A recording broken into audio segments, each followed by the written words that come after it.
call this Town of Adams Board of Selectmen's meeting to order, April 5th, 2023. Could everyone please stand and join the board in reciting the Pledge of Allegiance? I pledge allegiance to the flag of the United States of America and to the republic for which it stands, one nation, under God, indivisible, with liberty and justice for all. Thank you.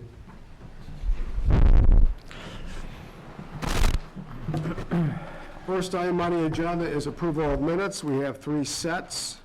The first one, November 17th, 2022, which was a public hearing minutes. Everyone on the board can vote for that one. What is the board's pleasure? I'll make a motion, the board waive a reading of the minutes and approve them as provided for November 17th, 2022. Motion by Rick. Do we have a second? I'll second. Second by Christine. Any discussion, questions, concerns Yeah, just one question. Why the delay? in the meeting minutes? No, of the time gap, November 17th, and here we are in April. I was just kind of wondering. I'm not sure, but Can I answer that? go ahead. Yep. Sure. Thank you. I asked for guidance on it, and it Okay. took longer to get that guidance than was anticipated. Okay, good enough. Good. Yep. Okay, we have a motion and a second. Any further discussion? Hearing none, all those in favor say aye. Aye. Opposed, none, unanimous. The next item, Howard, you weren't in attendance, March 9th, 2023, Board of Selectmen workshop minutes. I'll make a motion, the board waive a reading of the minutes and approve them as provided for March 9th, 2023. Motion by Rick, I'll second. second by Christine. Any discussion? Hearing none, all those in favor say aye. Aye. Opposed, none, unanimous. One abstention.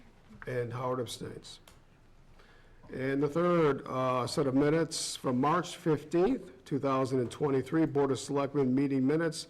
Rick and Christine were absent that evening. Do we have a motion? I'll make a motion to accept the minutes as written. A motion by Howard, do we have a second? I'll second if it's amended to say the date of the meeting. So you amend your motion, Howard? Yes. Okay, the motion's been amended to add March 15th, 2023, and we have a second by Joe. Any further discussion? Hearing none, all those in favor say aye. Aye. Opposed, abstentions? Abstention. We have two abstentions, Rick and Christine. All right, that takes care of minutes. Item number 4 is public comment. Anyone in the audience who would like to address the Board of Selectmen in regard with any other item that is not on this evening's agenda? So your item will be on the agenda, or, okay, It is on the agenda. okay, yep, we'll get to that. Anyone else? Okay, hearing none, move on, old business, Jay, anything there? No, nothing. Item 6, new business, update on Berkshire Municipal Electric Aggregation Program. So Jay? while Bree brings in our two guests into the Zoom meeting, I'll just give everybody a briefing on this in case people don't know what this is. The town of Adams participates in a county-wide municipal electric aggregation program. What that essentially means is the entire electric load of the town of Adams, along with some of the other most of the other communities in the Berkshires, is all pooled together, and that group of communities goes out and gets bids on electric costs. Those electric costs then become the costs that any person that participates in the program will end up paying, and that includes the town of Adams municipal facilities itself. That contract expires this November. Because of the duration of having to go out to bid and lock all this in, the countywide group gets together, and Colonial Power is our broker or our vendor and goes out and solicits these costs. So with you tonight is Denise and Mark from Colonial Power Group. The countywide group has met recently. We've received our first responses to going out for proposals. That's in front of you. You can see that there's quite a bit of information there. This sheet here talks about what we pay now for participating in the program, and the other sheets are possibilities that this group can vote on. The two factors that should be remembered by the board tonight is that the entire membership of the group has to vote on the product, the primary product, and the term. Then some of the other communities, Adams is one of them, can choose a secondary product. So that's the background. We've participated now for several years, but I thought it was best to, Mark and Denise were gracious enough to join us tonight and give everybody just kind of a quick context on what the electricity market looks right now and what to possibly expect when we sign a new contract. So with that, I'll turn it over to Mark and Denise. Good evening. Thank you, Mr. Administrator. I appreciate Mark Capito, Mark Colonial Power, 5 Mount Royal Ave, Mobile, Mass. Denise Allard. So I'm gonna start. Everything that Mr. Green has said is 100% correct. And I'm gonna start with the great news first. So, and this is off the presses. JM, not sure if you saw this or not, they just got the updated quarterly out to you. So the savings in 2022, the town of Adams was $1,178,000. The town has saved since inception in 2016, $2,281,000. Total meters in the program, 2,683. And there's going to be savings right through the end of the contract. So National Grid just recently gave us their summer rates from May 1st right through November, and that's going to be 14 cents, 14.1. All of that being said, you stay at the current rate, and the current rate for Adams is 9.95, so about 40% savings in that range. That's great, Mark. Yeah, all great news, and all I kind of wanted to start off with the good news, but the bad news about a great contract is what's in front of you next, and the current marketplace that we have to somehow we have to navigate. So, what I want to talk to you now, you're looking in front of you that presentation, only because it's not on the screen. I'm assuming you have it with supplier 1 and supplier 2. Yes. I'm just going to show them kind of what we have to do. So everything that the administrator said was correct. We need to choose a term and a supplier. So meaning, I need to choose supplier 1 or supplier 2. And I just want you to know, this is just indicative, right? This was not executable. But on a date coming your way, executable on April 11th, the administrator would need authority to sign off on something. So I just want to explain the matrix in front of you. It's very simple, and then I'm simply going to answer any questions anyone might have. So what you're looking at here are dates. Those 2 columns of dates just equal what it is in months. So I'm going to use the top row, and I'm going to say this is from November 23 through April 30th. That's a 6-month term. The supplier 1 at a rate of 17,973. I'm not sure if yours are colored or not. They are. Colored, and anything in peach is below, that's the low bid for that term. And then the supplier 2 has 18,708. The next one is 2 split rates that would equal a year. You can't take one without the other. You need to take both the first 6 months, which is exactly the same. And then you can see that next summer, rates are looking like they're coming down a little bit. That's 11,393. But that 12 months, if you took the difference between the 17 and the 11, probably 14.5 over the weighted average. That's what you're going to find. Then 15 for the 18 months is 15, and then as far as the bolt fitting that you have something to look at, the low price is the 24, the 14.09. In Adams right now, that's kind of what the matrix does and shows you. In Adams, they have, right now you have the authority to offer your price is a 5% more mass class 1 product. That would be the 3rd tranche of members down, if you will. The retail supply through mass class 1 reps mass plus 5%. That is what the town's current opt-out product is. They also chose to have a 100% national wind product offered. Unfortunately, the Department of Public Utilities has been very slow. It's been outstanding. We're coming up on 3 years now, and they haven't responded to the town's petition of why we couldn't tell you. It's just if you've been following, the Department of Public Utilities, it's a broken organization right now. It's just, the department's broken, the MBTA doesn't work anymore, trouble with solar, trouble with community ag, so we're hopeful that the new administration will help us out here. So, not knowing what everyone's thinking, I just wanted to kind of show you what some of your options are, then we can talk about the prices and what we see in the marketplace. I prefer that it be interactive. You guys have, I'm happy to answer anything electricity related. That's what I'm here to do. So if you guys have questions, but first tranche that's a meets RPS or renewable portfolio standard, or the exact same thing that you would get with National Grid's basic service. Which I just want you to know that in 2023 it's 59% renewable. In next year, which the next contract will be at 61% renewable.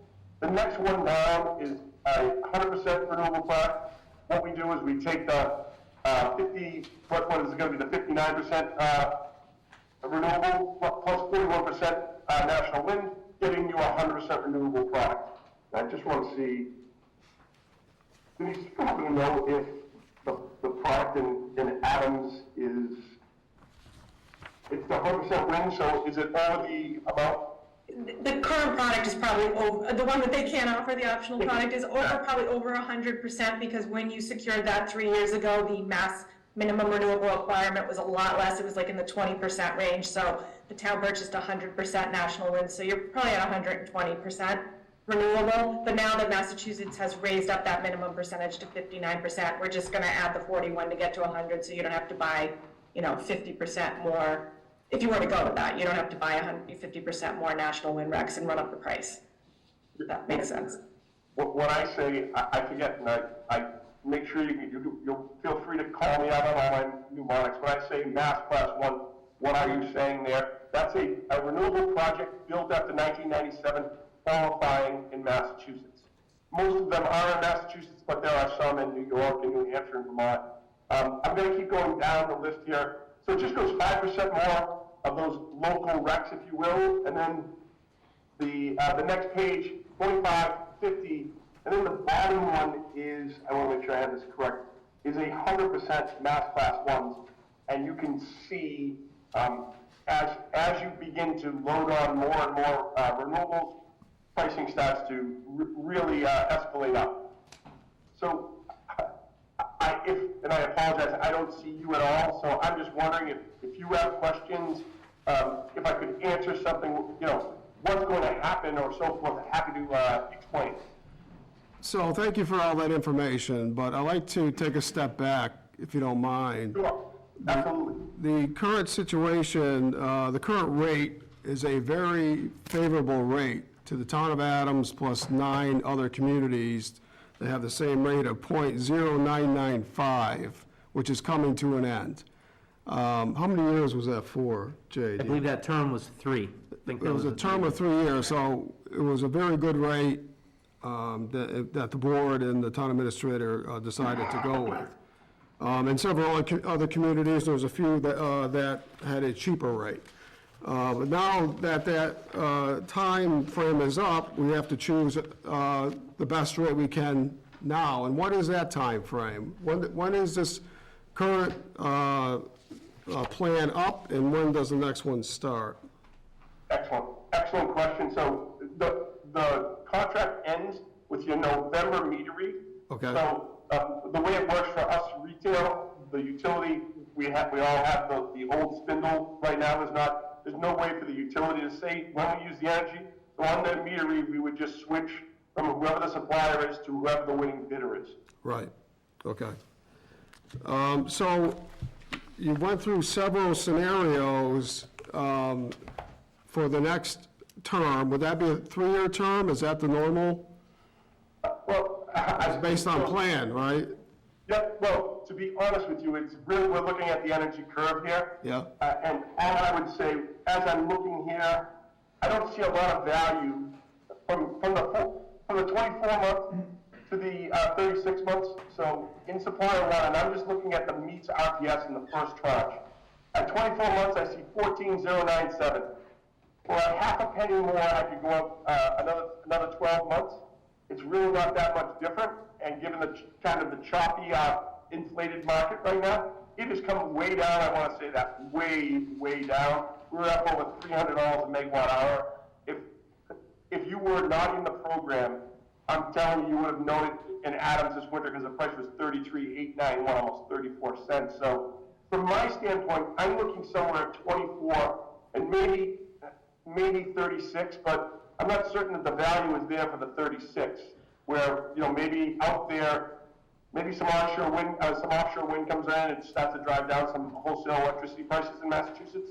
So maybe we don't want to be out that far. Although for 2026, that's about when it starts, just so everyone gets the 25, 26, that's when they think we start to see some of that come on. All right, so I have one more question. I'll let the board ask their questions.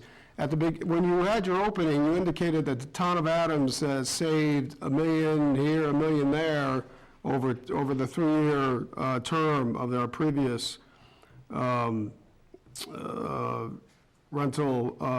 retail power supply agreement. That's the whole town, that's all the households, that's everyone, right? So it's not like we got $1 million check or anything, this was a savings amongst everybody who participated in this program, right? Correct. In 2023, I know the savings will even be better given the pricing. So right now in 2022, it was $1,178,000. That's what the savings was. But that was on 11 cent power last summer, and then before that was 14 the winter before. So now it's going to be 23 and 14. So you'll save more. But to your point, there's no check. You don't get any pat on the back. It's just people probably, you know, compared to the winter, sir. I just want to say, if you're using 600 kilowatts in this scenario, and you're every bit of 20 cents under, you're looking at saving maybe $150 a month. Right, so if it's 0.9 and some change here that we're signed up for and it ends up in the winter being 0.17, we've saved, right? In simple terms, right? Yeah, big savings, correct. Okay, the board, questions? Howard? You have, you mentioned this demand curve, the supply curve, that there are wind farms coming on.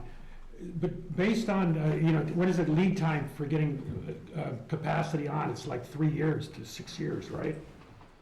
Right now, they're having all sorts of problems getting them built. I think the first one comes on 2025, 2026, and that's probably optimistic, is the best way for me to put that. What about the demand?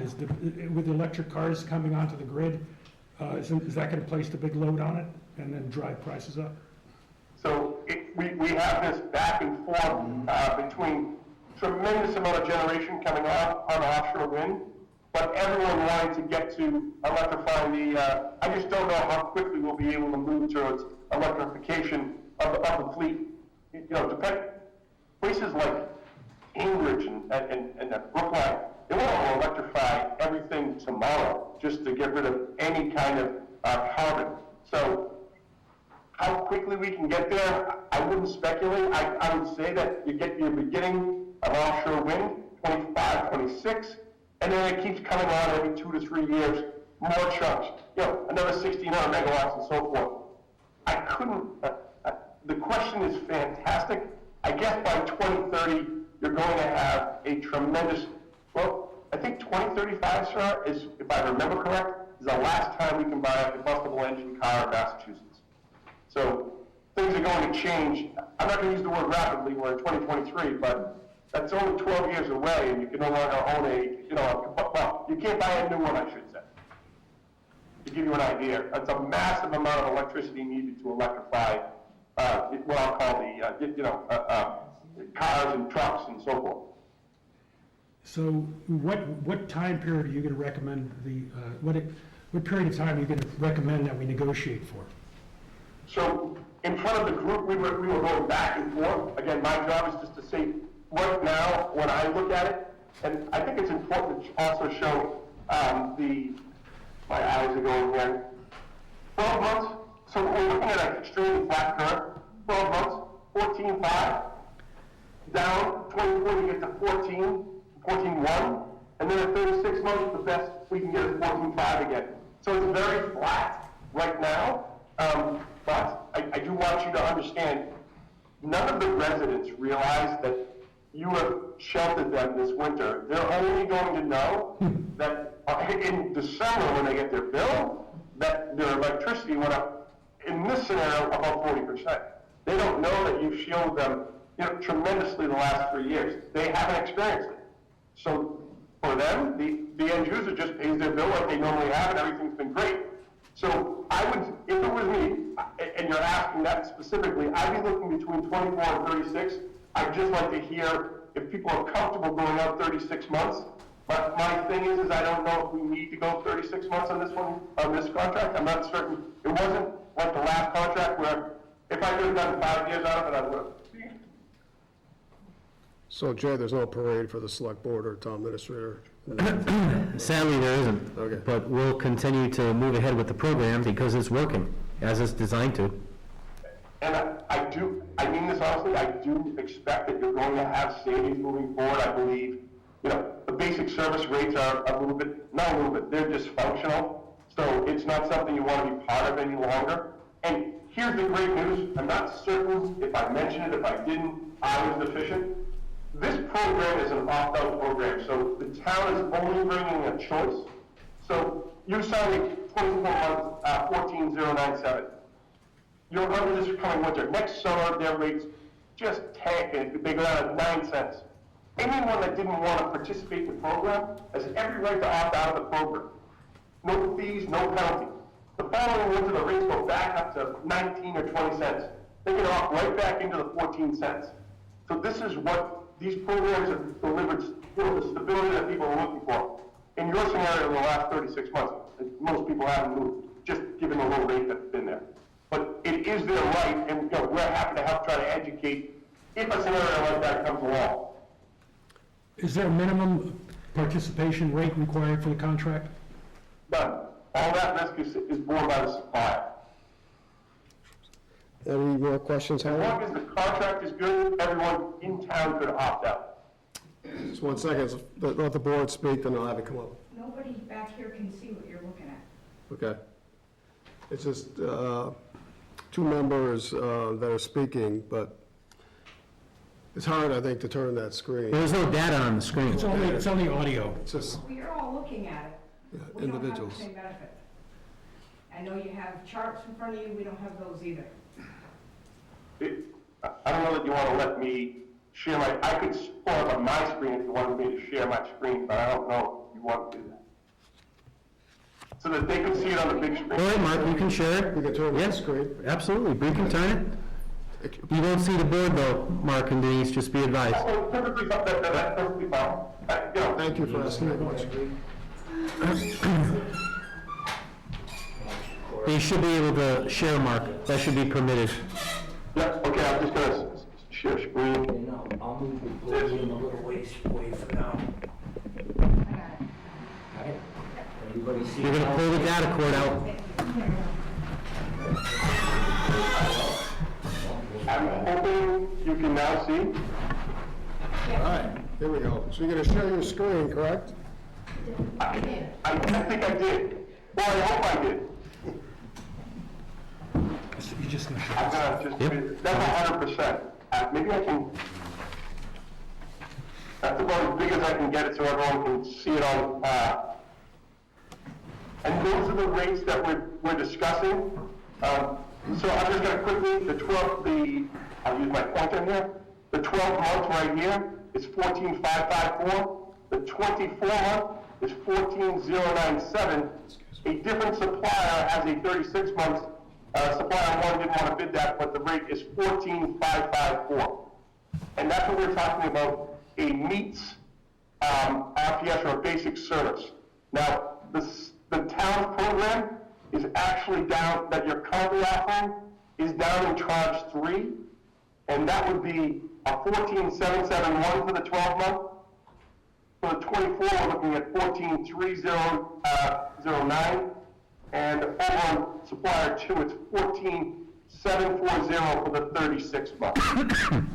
And those are the numbers, and more than happy to answer anyone's questions.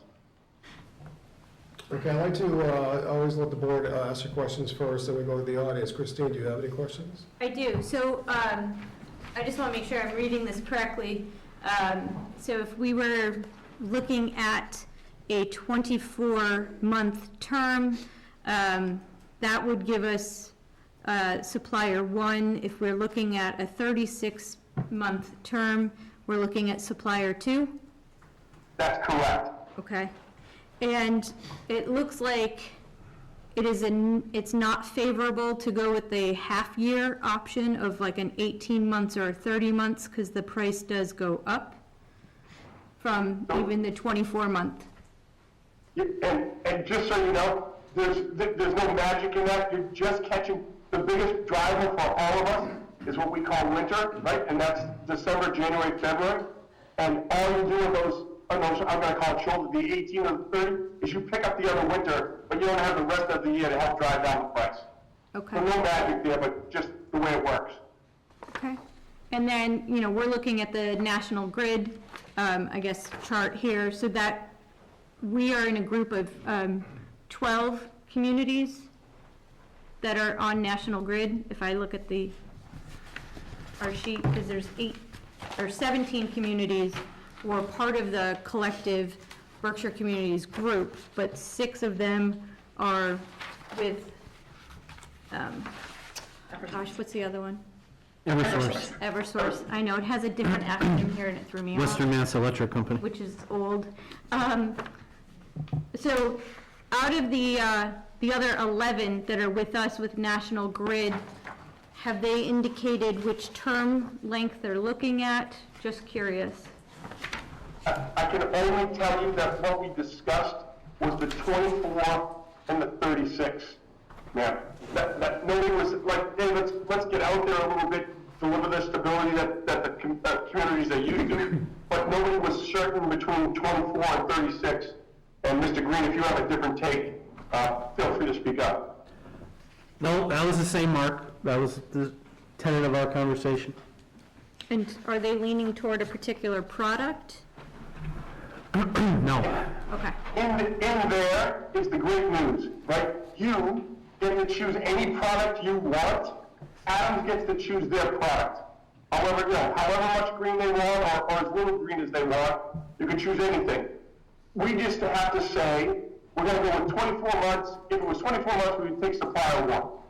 If it had to be 30 months, they didn't bid 36 months, that would be supplier 2. And then the town of Adams would get to decide, okay, currently, just so you know, currently in Adams, you have the 5% more, or the third tranche down, you have 5% more mass class 1.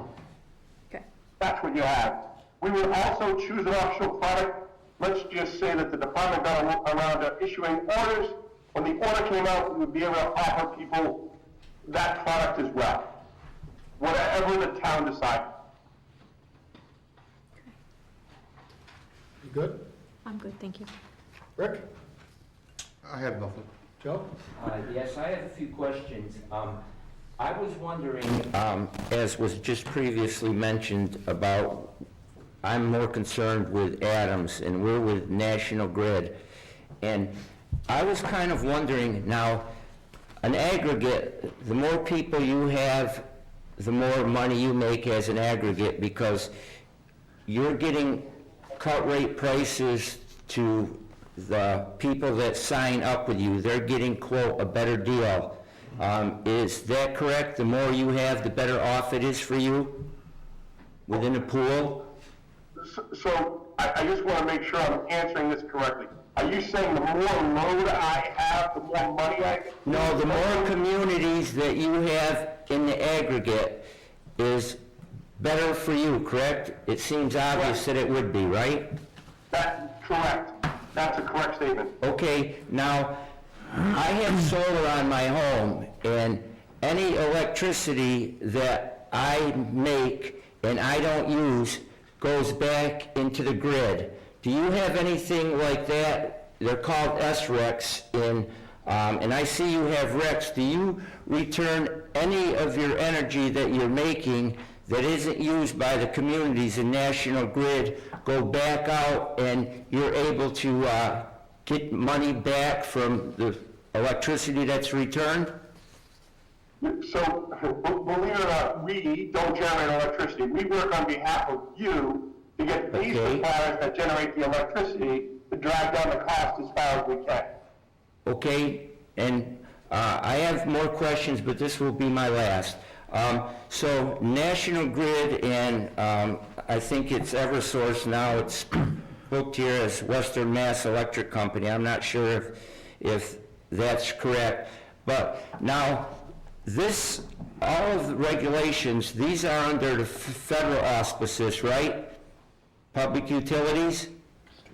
Actually, these here are run by the Department of Public Utilities, Okay. National Grid, and it's Eversource West now. They got bought, when Miko got bought out by Eversource. Okay, but when you have to make rate differentials, these utility companies, does that have to go through the federal government, or each state can make their own?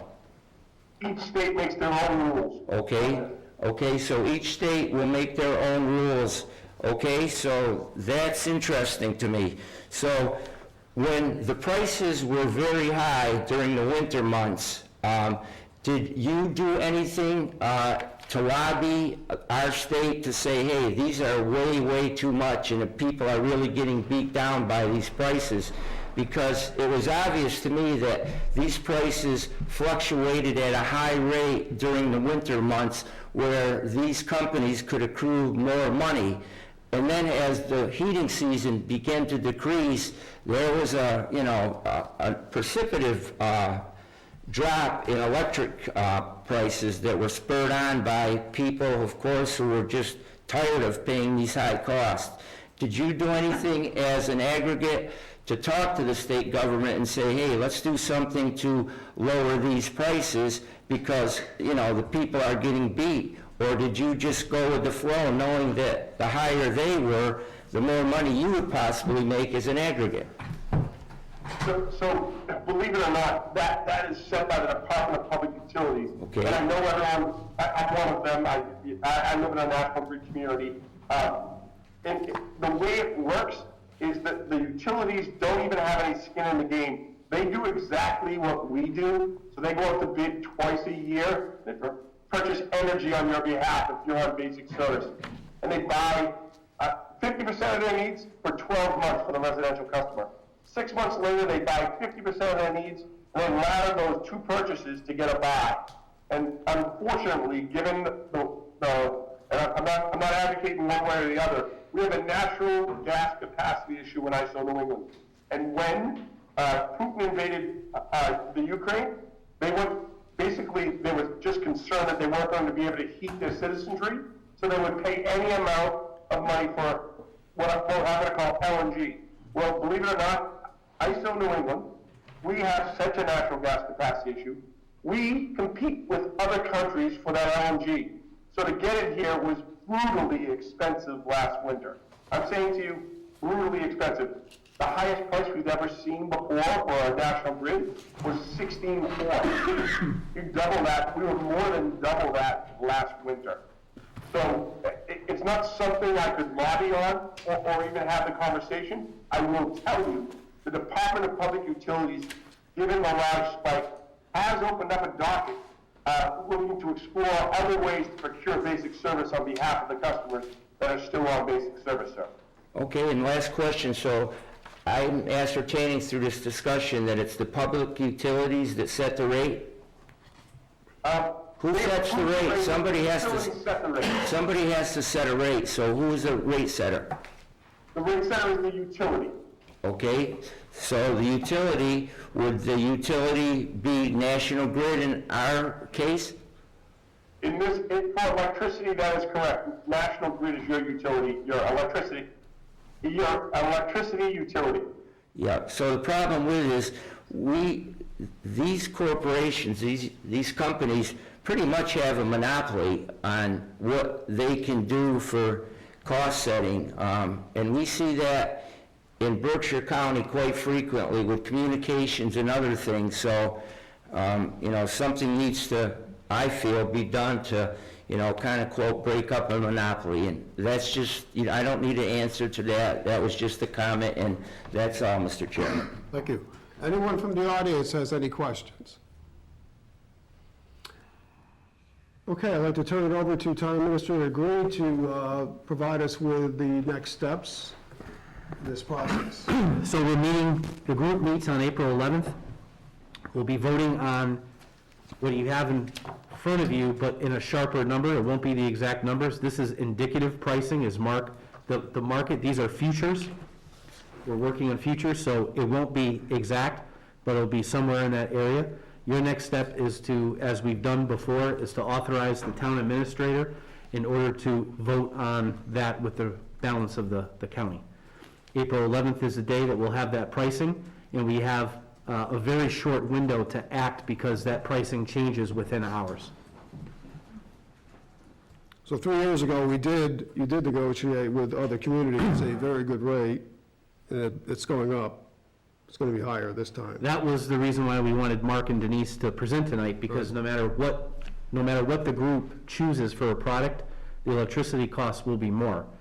And the key is, as Mark was trying to get at, based on the futures, and you can see, graphs when Mark presents to us, the goal is, do we hedge our bets for 36 months or do we hedge it for 24? And as he said, the last time that we met as a group, we were looking at 24 months because it's been very educational to participate with Mark because the electricity company buys their electricity ahead of time based on anticipated loads. So that's what we're dealing with. And we'll try to do our best with it. And again, the best point is for folks at home, watch your electric bill, and if the natural rate drops below what we've bargained for here, they can opt out at any given time. And we know, I've spoken with people, they do that. We do know that. And then through the chair to the town administrator, am I correct, at one time, we were in aggregate, and we bought some electric off another community because they had an excess of it? I remember that. I'm not sure if you were there. Can you remember that, John? That must have been before my time. Yeah. With Tony. Yeah, okay. We bought energy credits or something. Yeah, right, energy credits, yeah. So, is that something that is legitimate, buying energy credits from other communities? You can't do it for this program, but you can certainly, what you're literally talking about is exactly what you were mentioning before. It's like SRECs, and Yeah. you get that discount. And that's probably what the town has done. Some other town might have had excess SRECs, Yeah. and you got that discount before that. They may have had a solar array in their adjoining town, and too much for them to use, and allows you guys to get them, whether it's 10, 15, or 20% discount on your municipal account. Okay, and just the last comment, don't expect to see solar and wind in a hurry. These companies don't want that to go online because the more of those that go online, the more that they're losing. And now, if you buy solar and other means, you're not getting the benefits you did from state and federal monies to the point where it was when you first got on. So they're very tepid to go headstrong into alternative energy. And so that's why I believe when you said that, 100% wind, 100% photovoltaic, geothermal, whatever it may be, is going to take a long time to come to fruition because the utilities in around the Beltway don't really want that to get too out of control because it's hard for them to calculate their monies and that type of thing. Okay, does the board have a motion? I will make a motion to authorize the town administrator to sign the aggregation contract. We have a motion by Christine, do we have a second? I'll second. Second by Rick, any further discussion? Hearing none, all those in favor say aye. Aye. Opposed, none, unanimous decision. Thank you. Thank you, Mark. Thank you, Denise. Thank you very much, appreciate the time. Thank you. Appreciate yours. Do you want to get this set back up to a regular Yeah, that's it for the, Okay, so we need to have the podium reset. I appreciate you guys doing that.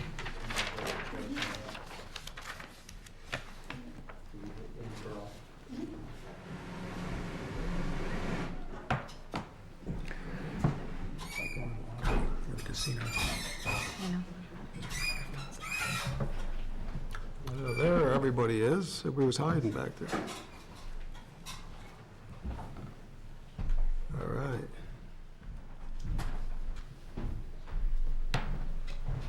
All right, thank you, everyone.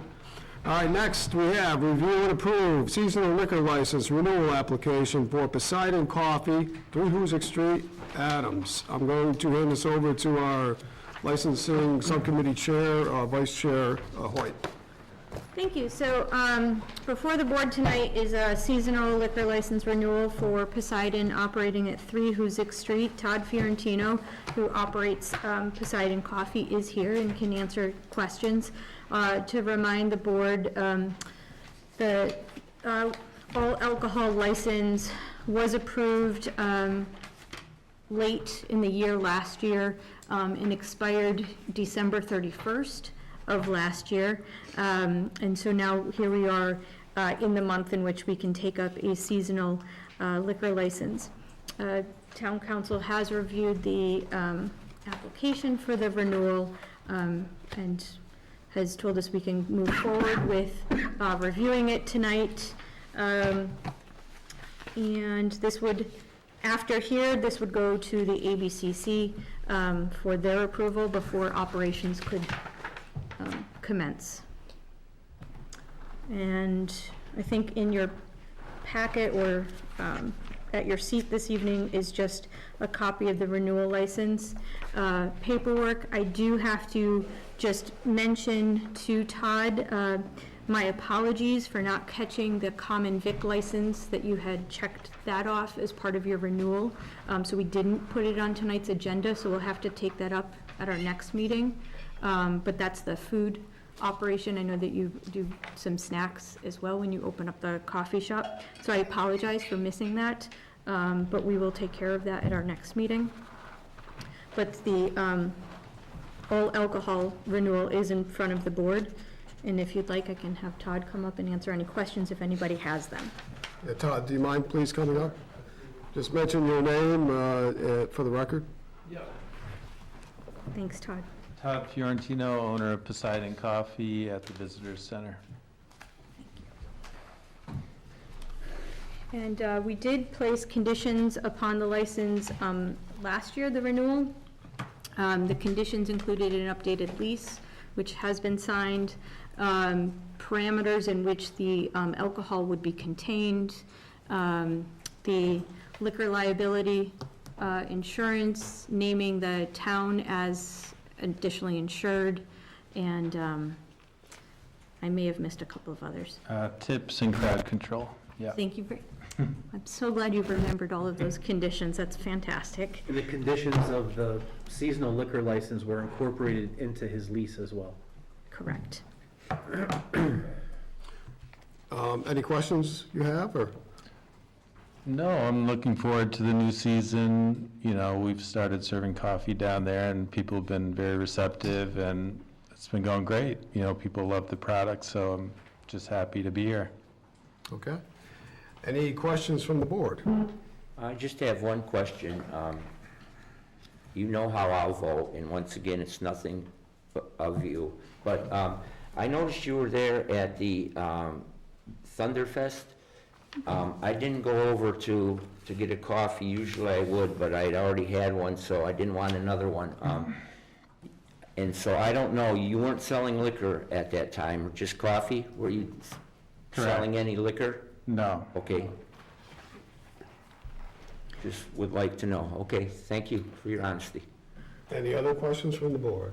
As a comment to that, I'll just mention that a reminder was sent to Todd prior to have your letter. Thunderfest, and a copy of that was provided to all of the select board members, just reminding him that he did not have a license to pour anything but coffee Yeah. at that event.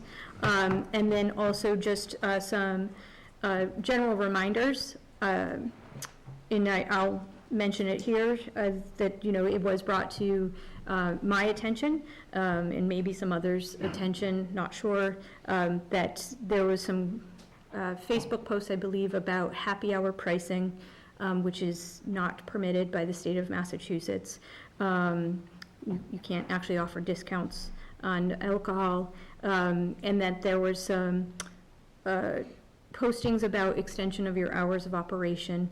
So, you know, a reminder was in that letter to adhere to the lease and the hours in which are listed there. And that, you know, really going forward, I don't think it was in the letter, but in going forward, working with those events and those event coordinators, when things are happening at the visitor center, to make sure that you are working with them, however, within your parameters when you are selling alcohol.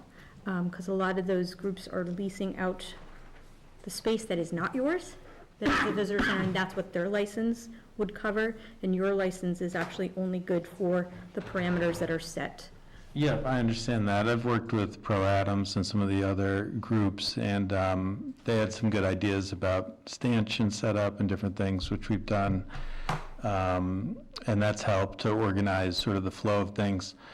I believe there was flexibility in terms of my hours in the lease. We can double check that, but I believe that I am allowed to offer additional hours, and be glad to look into that with you.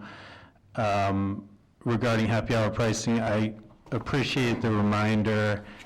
I retracted that comment. If you go back and read it, I actually used the word possibly. It was kind of a brainstorming post where I said, Yeah. you know, and it was actually sort of a nod toward an inflationary economy. You know, wine is a sipping beverage, so obviously I think you can get what the intent was on that, was just to give people a break, so.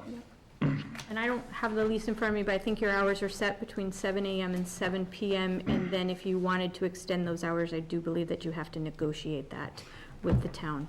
And it might be on a case-by-case basis for that. I don't think you can just have a general blanket of extended hours based on your lease. So that's just something to look at before you post additional hours. And then I do want to just go back to when there are events that are happening there and somebody has taken out a one-day license, they have the grounds outside of your parameters. So your parameters actually have to remain set during the event, and your alcohol that you pour has to be consumed within those parameters. That is Right, your license with the ABCC. Yeah. So I know the way that it was set up for Ramble Fest in the fall actually did not comply with the regulations set by ABCC, because you allowed people to walk with the alcohol, which is what the other vendors were doing. We're having cans and cups of alcohol. So people were walking around the event, So but the beer and wine vendors who were present at that event and who are present at Ramble Fest and Thunderfest are actually underneath Pro Adams one-day license. So they've secured that, and they have the visitor center lawn and parking lot. That's why they can walk around with it. this is a fair critique, but a couple of points. One is, when I met with the police chief and when I filed paperwork with ABCC, I stated that for major festival-style events, that I would be following the same procedure as other vendors. I would be pouring into a plastic cup or paper cup, because that is what all the other vendors are doing. So nothing was misrepresented on that. And also the other thing to mention is that we're only talking about Ramble Fest. This is the only event where this is relevant, what you're talking about, so. Through the chair to the head of the licensing, I believe it was essential that when he was serving during events, which the Thunderfest was, that there should be two people there, and I only saw you there. That's with alcohol. with alcohol, okay? With Thunderfest, he did not have alcohol. Okay? So Ramblefest, he would have had to have at least the 2 people. If he was, so it doesn't just go for busyness with, coffee or anything when there's something going on? So either I didn't get it properly, but I thought anytime any event of any major consequence was going on, I don't remember it being just if alcohol is being served. I thought there needed to be a second person at the, quote, establishment. We talked about it in regards to his all alcohol license, suggesting that there be 2 people. We didn't put that condition on there, that he has to have 2 people to serve. Instead, the requirement was that he go through the crowd manager certification, which does talk about when you are anticipating large crowds and how to staff properly and how to check and all of that stuff. That's my recollection without having the minutes in front of me. Thank you for the clarification. Okay, anything else from the board? Anyone from the audience have anything you'd like to add? Okay, what is the board's pleasure? I will make a motion to approve the seasonal liquor license for Poseidon Coffee, operating at 3 Hoosick Street in Adams, and with the conditions that everything that is in the lease is met in order to operate for the 2023 season. Motion by Christine, do we have a second? I'll second. Second by Rick. Any further discussion? Hearing none, all those in favor say aye. Aye. Opposed, none, unanimous. No. Nope. I'm voting no. I've done it from the very beginning, and my reason for doing it is that a seasonal liquor license should be in an area establishment if you read the rules and regulations. And I consider people that have a seasonal liquor license, like, for instance, I'll just use the golf course. It's an enclosed place, there's no parameters, and I just don't believe the setup there is advantageous for serving liquor, because it's hard to keep things in check the way it's laid out. And so I've gone against this since the beginning. It's not a personal, I don't know Mr. Ferrantino at all. I buy a lot of coffee from him, but I just don't think it's the proper place. During events you have children there, the scenic train, and I just don't think it's what I picture as an establishment. It's just a small kiosk, outdoor open space, very hard to keep in check. So I've gone against it the whole time it's been brought to this board. I just don't think it reaches the parameters of what are established in the alcohol rules and regulations. So I voted no, and I'm voting no again. Okay, so 4 in favor, one against. Okay, moving on to item D on the new business, the open town meeting warrant. Is that you, Jay, or is that our town clerk, Haley? Town clerk, this is a normal process to open the town meeting warrant for any possible warrants generated from the public. Exactly what Mr. Green just said. Okay. You trained me well, Madam Clerk. Okay, so open town meeting warrant this evening, and what is the date that we have to, it will be closing? Do you have that date? Haley, do you remember what we, 2 weeks from this 2 evening? weeks? 2 weeks, okay. April 19th. So any citizens 19th. petitions need to be submitted within the next 2 weeks, correct? Correct. To get on the warrant. Yep, and they can submit their citizens petitions to my office so that we can verify signatures. Okay? And through the chair, could you tell the people listening how many signatures they need? They need 10 valid signatures for a citizen's petition for an annual town meeting warrant. Okay, anything else on that?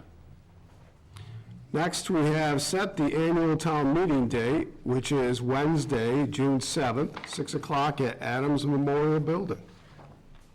Do we have to actually make a motion, take a vote to open the town meeting Yeah, we warrant? probably do. Okay. Then I would like to make a motion to open the town meeting warrant that will remain open until 5 PM on Wednesday, April 19th. Motion by Christine, do we have a second? I'll say it. Second by Rick. Any further discussion? And thank you, Christine. Hearing none, all those in favor say aye. Aye. Opposed, none. Unanimous. Now, the annual town meeting date, which is early this year, before everybody hits the road for vacations. Wednesday, June 7th, 6 o'clock, Adams Memorial Building for the town meeting. Jay, anything to add to that? I do not, thank you. All right. You good? I'm good. All right. Excellent. Next is approval, town election warrant. Haley? Do we need a motion to set the Oh, date? yes, we Yeah, have. let's set the date. Sorry to be a stickler over here. Johnson, you're coach mode. I know, I was like, wait, hold on. All right, so I'll make a motion to set the annual town meeting date for Wednesday, June 7th at 6 PM with the location to be Adams Memorial Building. Motion by Christine, do we have a second? I'll second. Second by Rick. Any further discussion? Hearing none, all those in favor say aye. Aye. Opposed, none, unanimous. Okay. Where's Oh. the memorial building? 30, is it 30 Columbia Street? 30 Columbia Street, which happens to be down right across the street from Walgreens. Okay, You good? thanks. Okay. Yeah. Great right. question. Yes. Okay. Approved town election warrant. Haley? Okay, so this evening before you, you have the annual town election warrant. Annual town election will be May 1st. It will be from 7 a.m. to 7 p.m. at the Adams Memorial Building at 30 Columbia Street. On the election this year is one moderator for a term of 1 year, one selectman for a term of 3 years, one assessor for a term of 3 years, one Board of Health member for a term of 3 years, 2 library trustees for a term of 3 years, 2 park commissioners for a term of 3 years, 1 planning board member for a term of 5 years, 1 cemetery commissioner for a term of 3 years, 1 housing authority member for a term of 5 years, 1 housing authority member for a term of 2 years, 1 redevelopment authority member for a term of 5 years, 1 Northern Berkshire Regional Vocational School District Committee member for 3 years, 1 Hoosick Valley Regional School District Committee member, Adams representative for 3 years, and 1 Hoosick Valley Regional School District Committee member, Cheshire representative for a term of 3 years. And then various town meeting member seats. Always there's 10 town meeting members open for each precinct. For 3-year terms, Precinct 2 has an additional 1 town meeting member for 2 years and 2 town meeting members for 1 year. Precinct 3 has 1 town meeting member for a 1 year. Precinct 4 has 3 town meeting members for a term of 2 years. And Precinct 5 has 10 town meeting members, has 2 town meeting members for 2 years and 2 town meeting members for 1 year. But I think that is not correct. Now that I'm reading it out loud. You know what? I'm going to have you guys table this. Okay. Because I think it's cut off. I'm thinking I'm missing town meeting members. No, I'm not. Never mind. There were 4-year terms. I was thinking there were open seats, so, no, we're good. Go ahead. So, again, sorry. It's okay. So it's Monday, May 1st, 7 to 7. It'll be posted in 3 or more public places within the town. Haley, we've been doing this for too many years, you and I. I know, and I'm like, I'm just visualizing I'm visualizing the ballot in my head as I'm reading it, and I'm thinking, no, there's open seats, but I'll talk about that once you guys approve it. Okay. I'm good. What is the board's pleasure? May I just ask a Oh, sure, question? go ahead, Could Joe. you please, Haley, tell the positions that there's no one that ran for those, and if somebody would be interested, talk about write-in votes? Because I know there's a few of the positions that no one put their name in for, and some of Yep. them I felt were pretty important. Yes, yep, All right? yep. Do you guys want to take a vote on this, and then I'll go through all the election stuff? Fine with me. Is that all right? Okay. Okay, what is the board's pleasure? Make a motion that the board approve the town meeting warrant. Town election warrant. Right, town election warrant, item F. Is that what? Yes. Right. Yeah, town election. Okay, we have a motion by Rick to approve the town election warrant. Do we have a second? I will second. Second by Christina. Any further discussion on this? Hearing none, all those in favor say aye. Aye. Any opposed? None, unanimous decision. Okay, Haley? Thank you. And again, I will recheck this just to make sure, because now I'm obviously doubting myself. But if there's any questions, we'll be back before, I'll put it back before the board in 2 weeks. We have plenty of time. It has to be posted 7 days prior to the election. So moving on to what Member Novak was asking about, there are, that there's no one currently running, although there's always room for write-in for all the positions. So everybody, I want them to know that. But there is an open park commission seat, which, and then there is an open library trustee seat that no one has taken out nomination papers for. And there's various town meeting members' seats open too. There's one in precinct 1 for a 3-year term. There's one in precinct 2 for a 1-year term. There's various ones in precinct 3, various in precinct 4, and again in precinct 5. Certainly, if anybody is interested in any one of those positions, or even what a town meeting member does, feel free to reach out to my office, and I'll let you know what it is. And again, if anybody's interested in the Parks Commission seat or the Library Trustee seat, feel free to reach out, and I can put you in contact with the correct department, in case anybody's interested. But while I have the audience, I just want to talk again about the election. It's coming up. Ballots are on order. They haven't come in yet. I'm hoping that they're in by the end of the week. But there's various ways that you can vote. Obviously, the way that we love you to come vote is that fact that you actually come out to the Memorial Building between 7 and 7, and you come in and you visit all of our poll workers, and you get your ballot, you vote, and you put it through the machine, and you're good to go. But obviously, not everybody can do that. There's various reasons why you can't do that, whether it's absentee voting or vote by mail application. So there's various ways. If you're not going to be in town on May 1st, feel free to give my office a call, and we'll get you in contact with how to get you a ballot. All the information is on the town's website, so you certainly can get it all there. You can access it through the Secretary of State's website. There's all kinds of ways that you can get out and vote. And this isn't just true for the town election. Obviously, it's true for all the elections that we have, all the state and federal elections that we have. Okay? Could you please stay there, remain up at the booth? Sure. Oh, sure, you have a I have question? one question. Oh, sure. And you may have said it, and I didn't hear it, so I apologize, but the last day to register? Oh, thank you very much. I forgot, that is on here. The last day to register to vote is going to be Friday, the 21st of April. My office will be here from 8 to 5. So we will be open until 5 on Friday, April 21st. And just so that everybody, go ahead. I didn't say anything. Sorry. Absentee ballots and vote by mail applications also need to be in by the 24th of April. So if you know you're not going to be in town or you can't make it to the polls, please contact us before April 24th. And we will do what we can to get you your ballot. And as always, you can always come into the town clerk's office and vote also. That is always available too. There's all kinds of ways that you can do this. So feel free to call the office if you have any questions. Okay. All right, thank you. The next item is the adoption of town website as official public meeting posting location. So the town has been provided with a open meeting violations, been in the media. This is the first meeting we've had since this has happened.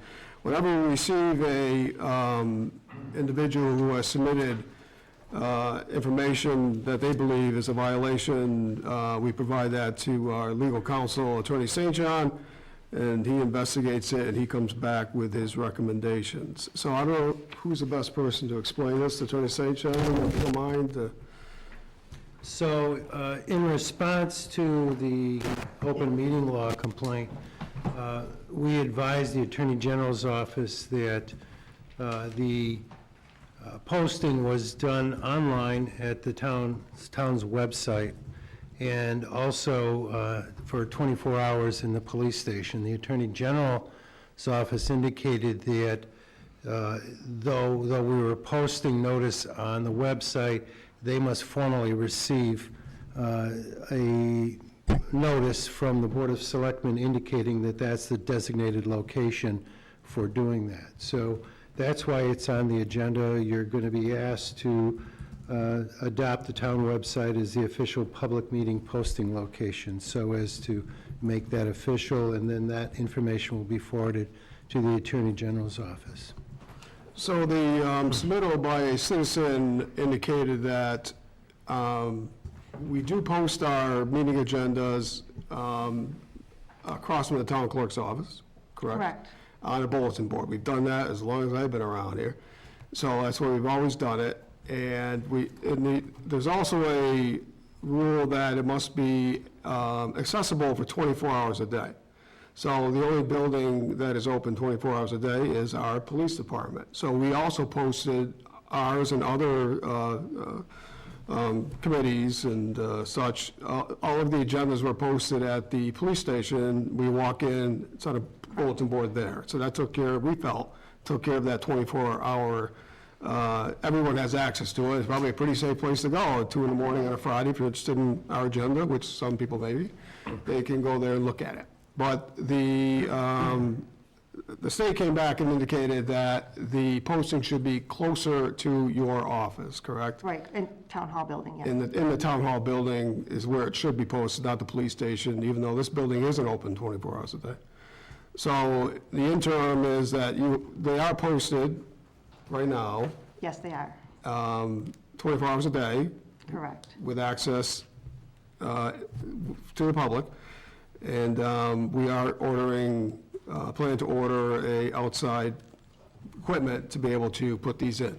Yes, That's our plan. thanks to our town accountant, she already ordered it today. Great, so we'll have an outside compartment that will be able to put all of the agendas on the outside of the building to the north side of the building, Yeah, on the backside, yes. backside here. There is parking, there is light, and if anybody, Yes, there again, will be light. on a Saturday morning, 2 o'clock, interested, they can go look at it.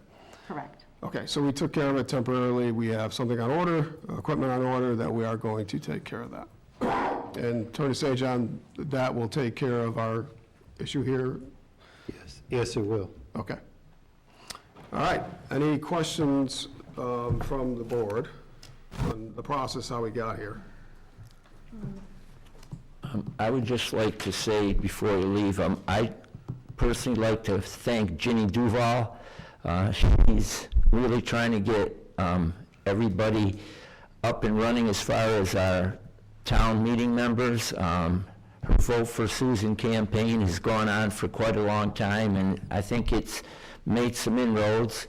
And people should realize that the town meeting members are probably the most important group of all, because their vote means what we do as selectmen and the finance committee when we work together. They give the final okay for all of the monies that are going to be spent by the community. So your involvement is important, and we could use all of the full complement of town meeting members. Okay. Thank you, but is the board going to be adopting the town website as their 24/7? That is the plan, yes. Okay. Christine has a question. Sorry. No, that's okay. So I had a question about that. So not everybody has internet access, Correct. which has been a hesitation to go this route of adopting the website as the official location.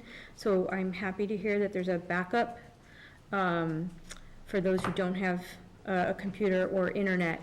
The other piece of this that has somewhat concerned me about going in this direction is that the website is provided by a third party who could have outages that we're not aware of, that could, I guess, interfere with our timing of posting, et cetera. So I don't know, like, is it possible to adopt the official location as the website with a secondary location?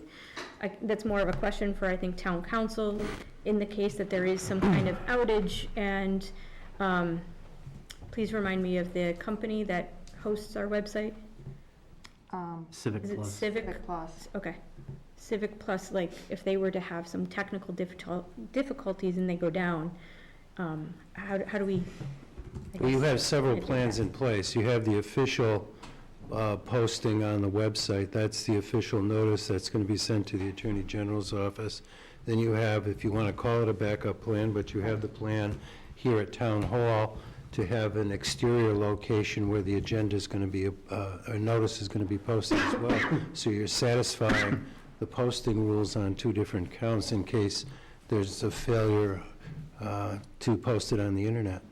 Okay, but we don't have to necessarily state that as part of this, or do we need to? I don't think you need to state it. I think what you need to do is to approve the adoption of the website as your official notice posting location, but also implement what you've already said, which is the exterior location outside of Town Hall where there's a 24-hour location for the notice.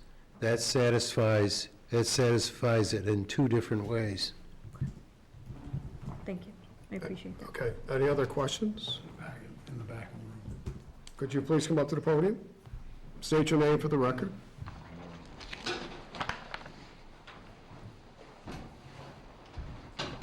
Catherine Foster. There can only be one official posting site, and it's really nice that you're planning to have a backup for people who don't have access to that. And I know that what the law says is that if the system goes down for more than a certain period of time, then, you have to get it fixed, and if not, you just have to postpone. So that's the worst-case scenario, is if you know that you were down for like a day or 4 hours or whatever it is, that you just say, hey, we didn't have enough notice, if that's the case, if there wasn't enough notice because of the outage. It's not like the end of the world. I go to worst-case scenario situation where, like, the company goes out of business and we lose our website for longer than that. That's where I go in my planning brain. Well, that probably affects a lot more than that. Yeah, it'll affect a lot of communities. I would But think we're also, if it goes down because of an act of nature, then I think there's a clause that allows that. If we had the shit-kicking storm that we just had and we lost power, that's an act of nature. Is that correct? I'm not sure about that, but Okay. I kind of defer to the side of postponement. if Yeah, it right, can't I do be too, but I'm just noted. saying, I think there is a clause, an act of nature, if something goes down because of elements beyond the control of a human being, such as a storm that takes out power. Do you have like a 10-second delay to be a censor? No? Okay. We'll keep the farm talk to ourselves here. But, okay.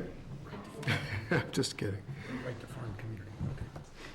All right, the next, okay, so we need a vote, right? What is the board's pleasure? Item G, adoption of town website as official public meeting posting location. I will make a motion that the Board of Selectmen adopt the municipal website, which is www.town.adams.ma.us, as its official method of posting notices. Motion by Christine, do we have a second? I'll second. Second by Rick. Any further discussion? Hearing none, all those in favor say aye. Aye. Opposed, none. Unanimous decision. All right. Thank Thank you. you, Haley. Thanks, Haley. Next, we have item H, update on proposed fire district legislation. Okay, last meeting that was conducted, we had several residents that came to the meeting and had several questions in regards to what they've heard was a filing with the legislature in regards to the Adams Fire District. There was a filing that was made. We did attend the Prudential Committee that was held last Tuesday, I believe? Monday. Last Monday. They meet the last Monday of the month. And it was, I believe it was on their agenda. We attended, and the residents again attended, and the Prudential Committee indicated that they were unable to speak to that subject per legal counsel decision, or, legal counsel. So, no discussion there. I have since contacted our town council, Attorney St. John, who is going to look further into the filing and also any rules that are required for the fire district to expand, which I'll just very briefly indicate, to the, shall be continuous with the boundaries of the town of Adams. The expansion of the Adams Fire District is part of that legislation. So the Attorney St. John has now taken on this issue, and he'll be working that, and will report back to the board as soon as he has information. Okay? That's correct. Okay. Any discussion in regards to that? It's in the, sure, come on up and please state your name for the record. As this neighbor is coming forward, Mr. Chairman, I know that I wasn't able to attend the March 15th meeting where the Water District, Fire District was on the agenda, and I had sent some of the concerns from the neighborhood, and the response was that you would be sending a letter to the Prudential Committee for them to be present at this meeting. Was that letter sent, and did you get a response about whether or not they would be attending? The letter was sent, and the response I received from the chair, Tom Sacco, that he would not be attending this evening due to town council advisement. Not town council. They're legal. They're legal. Legal counsel. Legal. I never talked to Mr. That's Sacco. that's okay. Why are we separate, right? That's okay. I just wanted to. Their legal attorney's recommendation. Okay, please state your name and, All right, hello, my name is Steve Melito. I live on West Road. I'm here with some other folks on West Road, and I'm not sure if any of you would like to speak, but I'm just going to speak my mind on this one. There are two things, something that's curious and something that's unfair. And what's curious about this is this piece of legislation was killed 15 years ago. I talked to an 84-year-old neighbor who said, no, that thing's gone away, it's not coming back. Well, sure it's back. Well, why do you think it's back? Well, we don't know it for sure, but there was a lawsuit and a loss of revenue, and so now there's probably an attempt to gain some revenue back from a source they think that they can tap. It's not really fair, though, because if you live on West Road or parts of East Road, you have your own well, and you have your own septic tank, and you pay for those things. And you don't complain about it, it's part of living up there, and we like it up there. But what we don't like is to have to possibly pay another tax, water and sewer, for services that we're never going to get, because part of this discussion, there's no talk about a sewer line on West Road, there's no talk about a water line on West Road. But I can almost predict what's going to happen. This is going to go into our property tax and increase it even more. And they're going to tell us, you have to like it because you live in Adams and you use these services when you go downtown, you drink a glass of water, or you go to the bathroom. Well, by that logic, I can tell you, you ought to put a toll booth up on each end of town and charge everyone that comes into town for these particular services. The last thing I'm going to say, this body, the Adams Fire District, this is as antiquated as it gets. They got in trouble with the lights. You know why they ever dealt with lights? Because they've been around since the lights were lit by firefighters because they were gas. That's how old and out of date they are. Nobody's got the courage in this town to say they need to go away and get with the times. Thank you. thank you. Would anyone else like to speak to this agenda item from the audience? Yes, sir. Again, please state your name for the record. Gene Baker, I'm from West Road. I just had a couple of questions, and first is, I believe this piece of legislation is being sponsored by Representative Barrett. I'm kind of wondering, has he been cooperating with the town? Is there a reason that he's not here to explain this piece of legislation to us? I feel that he's noticeably absent. Attorney St. John we'll be reaching out to the Representative Barrett. I'd like to chime in on that.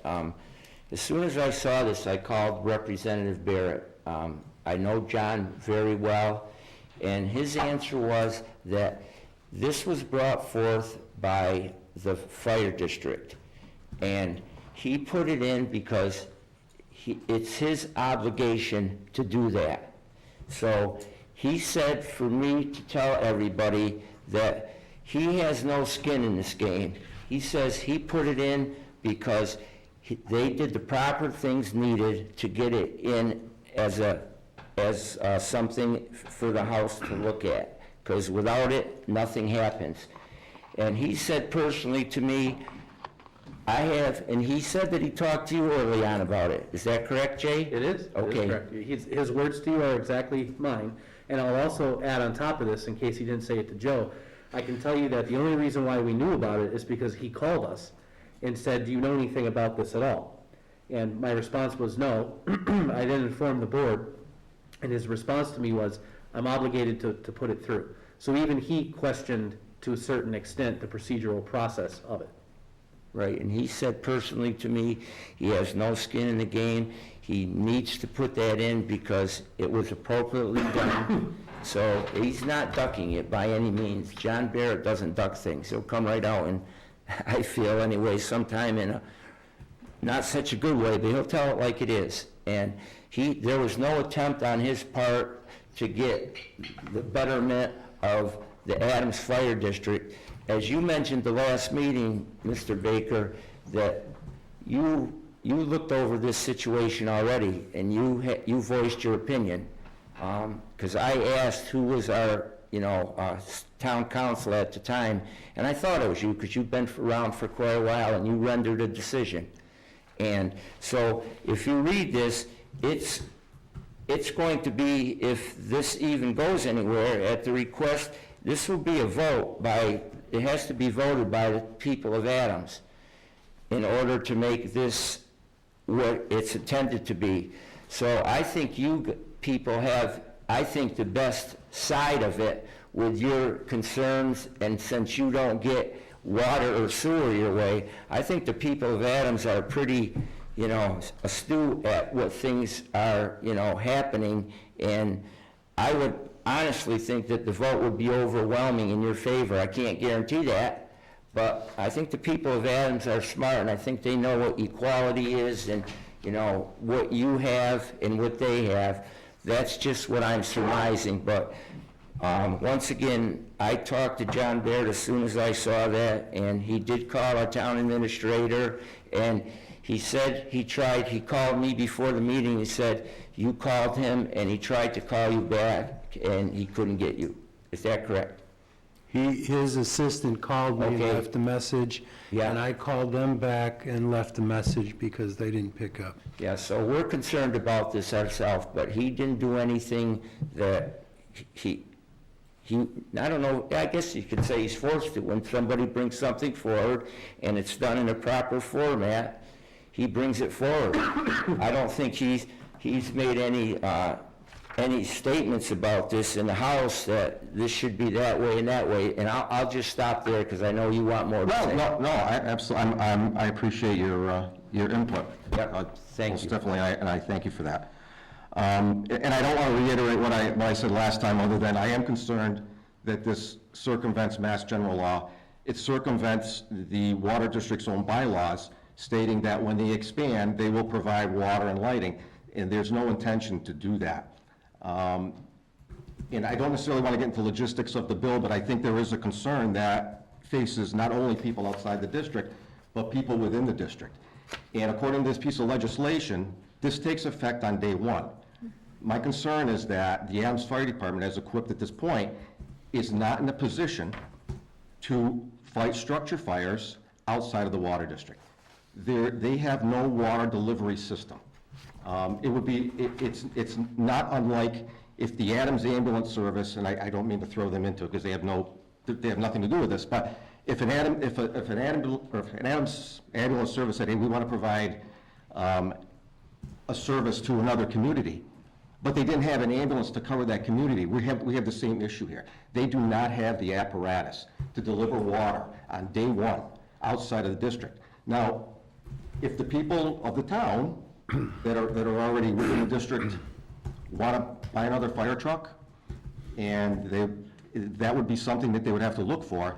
And I think the other thing that's a concern is I'm wondering if this is a way to get a new fire station, because I'm pretty sure that there's not any room in that fire station for a water tender or a tanker. And I think there's people in town that have, pay their fair share. I think you have to look at home, and I have property on both sides of this. And so I can speak from both sides, and I'm not sure that at this point, if the town wants to go that way, that's fine, but I think people should understand that. I feel that liability-wise, if you're going to expand your district and assume jurisdiction for fire protection, I think there's a huge negligence there if you can't provide water to that fire, and you're going to say, I have to get it from another agency. So if you're relying on another fire agency to supply your water, and you knowingly enter into this agreement, I think there's high liability for the district, and probably the town if this goes through, or whoever is involved in it. And let alone the catastrophe of property or human life loss if this goes through. So there's already an agreement that the fire department will support any fires that happen outside the district. There's already an agreement that they will fight that fire. Correct, but they do not have the ability as a primary jurisdiction to supply water. Well, they have pumpers, and they have, I'm sure they have ways that, I just want to get into, when they're not here to say they can't do something, or they can do something, what are the facts, and who can, prove that out? I could have people come in here that are experts in that. That's fine. They're equipped to supply water from a hydrant, and they have limited access to water on a pumper. Exactly. They don't have access to tens of thousands of gallons that they're going to need to put out fire. But thankfully, outside the district homes, that they will go, even though it's outside their district, they will go with an agreement we have with them, the town and them, to fight fires for those homes outside the district. So I think that's a good agreement to have. The way it's fought, that's not part of this, well, it may be as you go down the road, but I think the submittal of the legislation, the reason why it was done, and is it the correct process, which I don't believe it is, that's, to me, is what I think we can deal with and discuss. Getting into things like that, I think will come, if it has to, down the road, but I don't want to down the fire department, the volunteers, of what they can and cannot do. They will be at your house if there's a fire, and they will do it like any other house, so they'll be there. This is more, to me, as a legislation, and we have our town council and the water district's lawyers discussing with Representative John Barrett, and then we'll go from, I'm sure quickly, we'll have a response, and then we will go from there.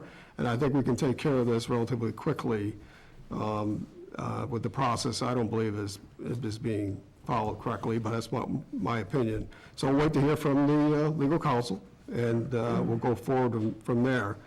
So we're all one town. I just don't want to start going after each other, because just don't know all the facts, in my opinion. But anyways, appreciate your inputs. I appreciate the data that you provided at the last meeting, because I wasn't here. I was not here, amazingly, in 2008, and I didn't realize that we had this agreement. This was already identified. So I appreciate you providing that to the board. No, I mean, I'm thankful that you're taking this up. I know this isn't a necessary, it's not necessarily a town matter per se. It is a water district issue, but I definitely, I think we're all thankful that you're hearing our issue, and It's a neighborhood matter. Rick has his hand raised. Thank you very much. Yeah, I was gonna say, I like Steve's point, I agree with it. But as far as the firefighting, through a mutual aid agreement, which basically the whole county's involved in, if there's ever a fire outside the district and your house is out there, don't worry.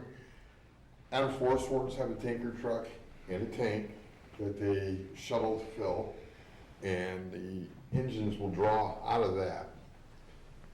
Savoy, Clarksburg, there's many tanker trucks around the area.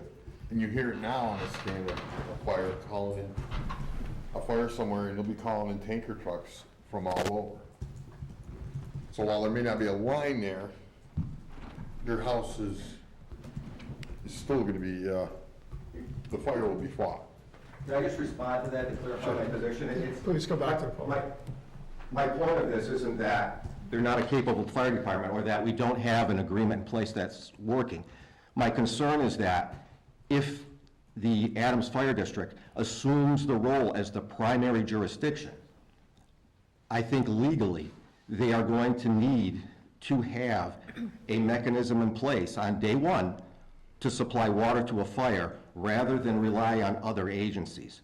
So if you're going to be a primary agency and provide equal protection under the law, if you're within the fire district, the Adams Fire Department is very well suited and equipped. They have the apparatus and they do an excellent job. And this isn't a manpower issue, anything like that. My concern is legally, if you're going to expand your district to a place that you can't supply water, and for 150 years, you've said that you would not expand, along with violating Mass General Law, do it in your bylaws. I think there's legal concerns with doing that and not having your own tanker, at least one tanker, to supply water out there if you're a jurisdiction that's going to be fighting rural fires. That's the only point I'm trying to make, is I think it changes their legal position if you're the primary jurisdiction and you don't have a capable water delivery system. And that's the only point I make. Thank you for clarifying, appreciate it. Yes, ma'am. Yep. Kathy Foster, here I am again. So I really didn't think I was going to be talking about this tonight, and I don't have everything in front of me, but I saw it on the agenda, and I just was kind of interested to see what was being said about it. So first of all, the fire district has never been authorized by law to fight fires. Our fire district is only authorized by law, by legislation, to provide water. So the fact that they want to expand, I don't know what that really says. I know that when Zimba's barn was on fire back, I don't know, 2018 or so, they did a good job putting that out, and that was about as hard a fire as you could have, a barn full of hay. And I don't think Zimba's in the fire district, but they'll never turn anyone down. But I really wanted to talk about the two pieces of legislation, because there's actually two of them, back to back. And one of them talks about expanding the borders. The other one concerns me more, because the other piece of legislation talks about becoming a proprietary fund. They already have their own money. They already control their own money. So why do they want to be a proprietary fund? And I have some thoughts on that. Like I said, I wasn't expecting to talk about this today. I have reached out to Division of Local Services, part of Department of Revenue, to get some questions answered, and unfortunately, as of this evening, I haven't gotten an answer yet. But what I believe to be the case is, if they're not a proprietary fund, all of their excess, all their free cash, their certified free cash, goes to the town. They've never given it to the town. I initiated that lawsuit, and I've had a lot of people say, thank you. That's been done wrong forever, and they'll never answer anyone. They'll never give us a good reason. And then, there's probably some people that think that I should have just left well enough alone. The last year before this lawsuit, they made almost $500,000 profit from just billing us. Well, if that's not bad enough, last year they made $1.12 million in profit. That's certified free cash. That's profit. $1.12 million. In the last 2 years, they have overcharged us $2 million. So if I'm correct, and if that money really belongs in our general fund, I'm asking, and I'm rhetorically asking, the select board, will you do something about that? Because I noted also in that legislation that they requested, that the part of the legislation says that when it's enacted, everything that they've done in the past is all okay now. Well, it's not. It's not okay. They've got millions of dollars. And when we settled on $600,000 as a settlement, it's because they misled us how much money they had. They outright lied in mediation, and that's the day I learned that lying in mediation is not illegal. May not be legal, but there's no recourse for it. There's no penalty for it because it's confidential. But I'm telling you, they misled me how much money they had. So if that money belongs to our town, there's a lot we can be doing with that. What are they doing with it? Why do they have so much money? What do they do with it? And I know they're buying a fire truck, but do they need that much? Do they really need to overbill us over $1 million in 1 year? So I'm hoping that at some point, when all of this becomes a little bit more clear, that someone with authority in this town, Jay, you board members, just have a conversation with them and say, hey, if this money was supposed to be coming to us, we'd like to have it, please. And I think the reason they're trying to become a proprietary fund is so they don't have to hand that money over. That's it. Okay, thank you. Anyone else who would like to address this agenda item? I have one comment, though, Mr. Chairman. Sure. I think all the comments tonight, including from the board, there was one term that was failed to be mentioned, and that was prudential committee. The fire district is a separate, strangely organized so, a separate municipal entity within the town of Adams.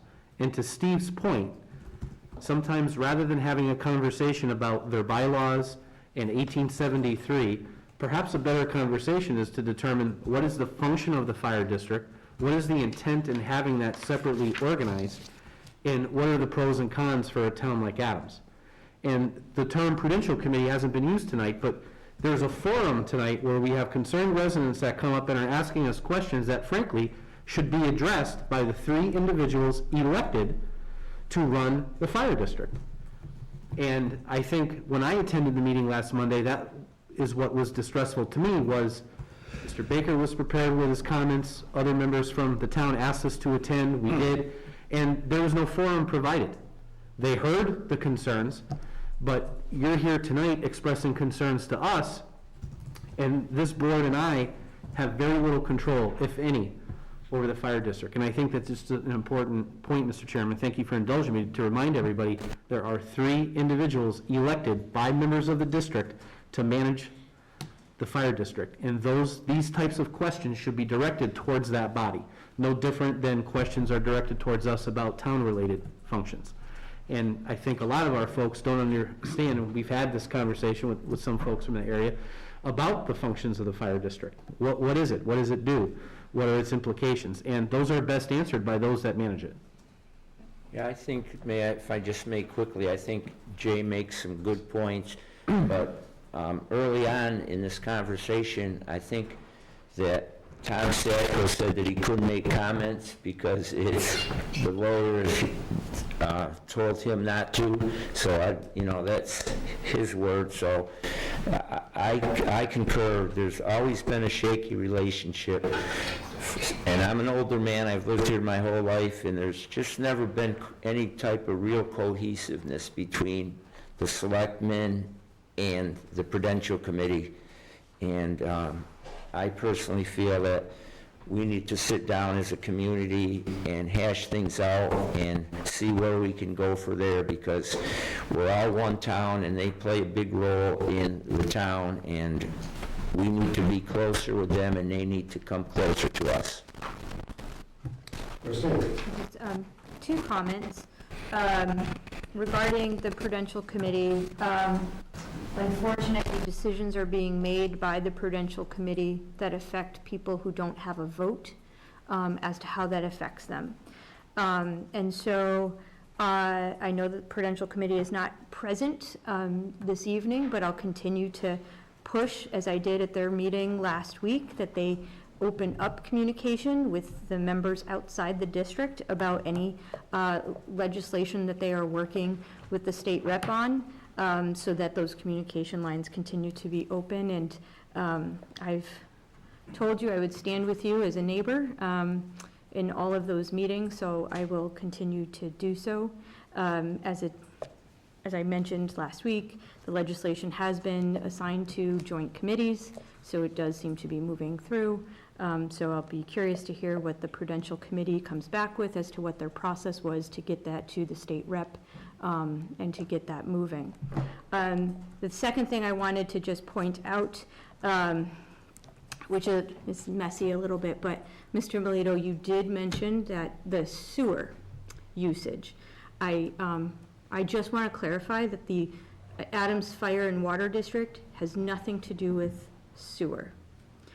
Unfortunately, it is on your tax rate, as it's part of your tax rate. It is a town service. This board has been working for the last several years on the establishment of an enterprise fund for the wastewater treatment plant. And at some point, we hope we take on that conversation about removing that from the tax rate and having it be separate.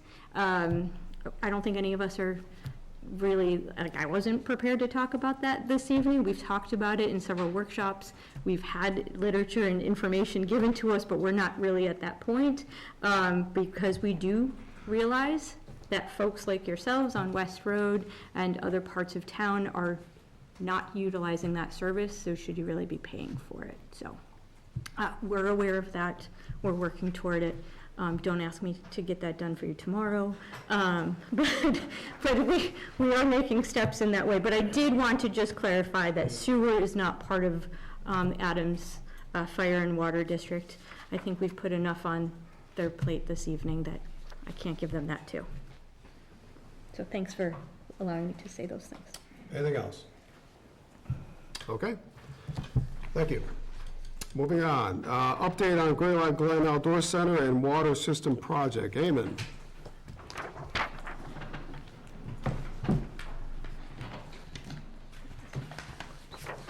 So yeah, there should be a memo that you all have, as well as some photos of the outdoor center construction. Good things are happening at Graylock Glen. The outdoor center building has been under construction since last summer and is approximately 48% complete based on the invoices that have been billed to date. The town of Adams is extremely lucky to have a great project team. Construction has been a real, true collaborative effort. I can't speak highly enough of our architect, McClay Associates of Waitsfield, Vermont, Colliers Engineering, our project manager, and especially give praise to Slater and Zepka, our contractor for the project. The project team meets every Tuesday morning to discuss the work. We review construction progress, plan ahead for the coming weeks, and work through the many material and design choices that must be made during construction. Typically, I attend those meetings, as well as Donna Season and Jay Green, as well as our building inspector, Jerry Garner, usually attend, along with the contractor and our project manager, and others as necessary. Again, it's been a real collegial group of folks working together on the project, and I can't speak highly enough of them. Over the next few weeks, Slater and Zepka will be continuing work on interior framing, installing air vapor barrier for weatherization, as well as installing exterior wall insulation, and depending on the weather, they may be able to begin work on some of the roofing. The building is a net zero energy structure. To achieve this, we have hired CX Associates of Burlington, Vermont, and they are working to advise on how to achieve the high energy efficiency standards and essentially work to translate between the architect's drawings and the contractor's building practices to make the building as energy efficient as possible. They also will work to conduct some of the energy efficiency testing to make sure the building meets those high standards. One exciting development is, I believe next week, we will see a mock-up of the fireplace stone layout. Slater and Zepka has coordinated with their stone supplier to provide a few different schemes that we'll look at, and the design team will make a choice as to what, what they think would look best for the fireplace in the interior central gathering area. Again, the project is expected to wrap up in December of this year. Based on that date, the project team doesn't think it's, we probably won't open the building officially until the spring of 2024. Over the coming months, a high priority for my department, as well as Donna Season, will be working to release the RFPs for the retail operator, the outdoor education provider, and the cafe operator. It's our intent to have those businesses up and running inside the outdoor center by the time the building is open to the public in the spring of 2024. I had hoped to talk more about the water system project, and Donna was hoping to attend the meeting tonight. However, due to a personal matter, she was unable to attend. She's much more into the weeds on the on the water system project than I am, and I frankly just don't feel comfortable speaking about a lot of those details. So I would defer any discussion of the water system to a later date where Donna and myself can provide more details on that project. Okay.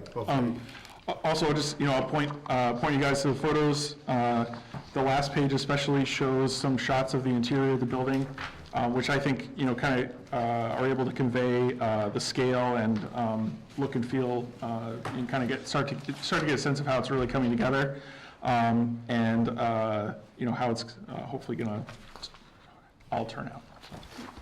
You can pass that around if you want to. Yeah, and I have a few extra copies if anybody would like to see.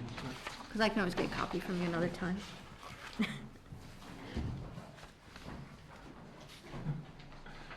Exciting. Any questions? Just a quick comment.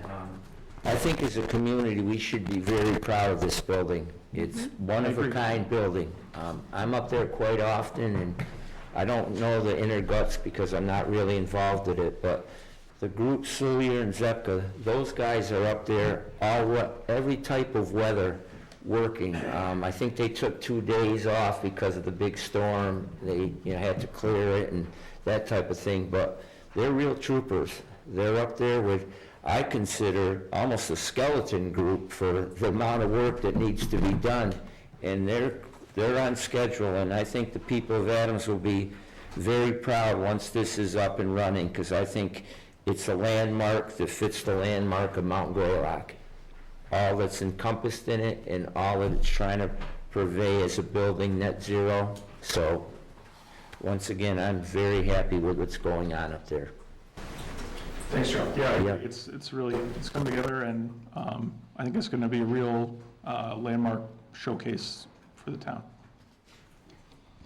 Anyone else from the board? Any questions, comments? Yes, you say that it's 48% complete based on invoices billed to date. What's the percentage of completion based on the actual construction milestones?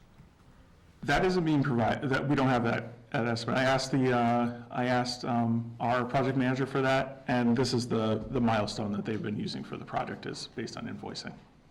Okay, but on their timelines, are they on schedule based on their timelines that have been presented? Yes, so far. So far, but they've had some delays due to weather, and those guys are still trucking it out even in the weather. So we anticipate a certificate of occupancy in December of 2023. That may not happen due to now we're in mud season, so that has some impact as well on them. So that may creep into 2024 for all we know. And then we also have to try to time it with the water system work as well. So the water system work gets completed and then it provides water to the building. So if you're looking for an opening date, that's still No, I'm looking fluid. for a complete picture of 48% of the budget versus how much of the percent of the project completion. You made the request, right? Yeah, we asked for that, but this is what they were able to provide. Okay, but I would ask you if you could get that information. That would be very helpful. Yeah, I'll do it again. Because if there's been a project delay, but we've still spent the money, that leads me to assume that we're behind. Well, they're buying supplies ahead of time too. Okay. Anyway, it's a very valuable number. To hedge. Yeah, I'd like to say, I think time is important, but I think the end product is more important. Absolutely. So, to me, I think, that will be the tale of the story, once it's finished, to hurry things up because of scheduling and that type of thing. I assume, and I'm happy that we haven't scrimped on the building yet, because there are a few cost overruns, but we found places, from what I've spoken to the town administrator and others, that it has no effect on the building, and that's the keystone of this project. Okay, thank you. Okay, anything else from the board? Okay, as soon as we can, I'd like to have that water system project on the agenda, so if you can work with the town administrator. I think Yep. we really need to talk about that soon. Yeah, we'll provide an update at the next meeting. All right, thank you. All right, next, J, approval of clerical union contract for fiscal year 2024 to 2026. Town Administrator Green. So we had negotiated with our clerical union members, as you know, over the last several months. We came to an agreement. We had 2 executive sessions on this to discuss the terms and the details of it, and then we were anticipating a vote 2 or 3 meetings ago, but the clerical union had not yet voted at the time to ratify their contract. They have ratified it. It passed. So now tonight, the only action that the board needs tonight is to sign or approve the clerical union contract for fiscal years 24 through 26. I can tell the board that there were no changes to the contract based on the last presentation to you. I can run through the memorandum of agreement very briefly, just to refresh everybody. Page 1 and page 2 are just changes indicating which positions report to what departments. Pages 2 and 3 indicate a greater range of management rights that the town has reserved for it. Bottom of page 3, we clarified language in hours of employment and overtime pay, freshening up that language there. You'll also see some language regarding specifically the animal control officer and how the animal control officer will now be expected to work different hours than what are provided by other union members in order to effectuate better service. That's through here as well on page 4. You get to wages, item 5, page 4. This year is a 2.5% base wage adjustment, followed by a 2% cost of living increase in fiscal 25, July 1, 2024, and a 2% cost of living increase for July 2, 2025, fiscal year 26 of last year. So that's a 2.5, 2, and 2 for base wages. Top of page 5, we updated the holiday list to include Juneteenth, which was adopted by the town sometime 2 years ago, I believe. Changed some language there. We changed language for the work on a holiday, again, mentioning the animal control officer. Other significant item for your attention on page 5, section 7, vacations, we increased by a few days earned vacation time. We hadn't done that in several years, and it was lagging behind other communities. So we made that more contemporary as well.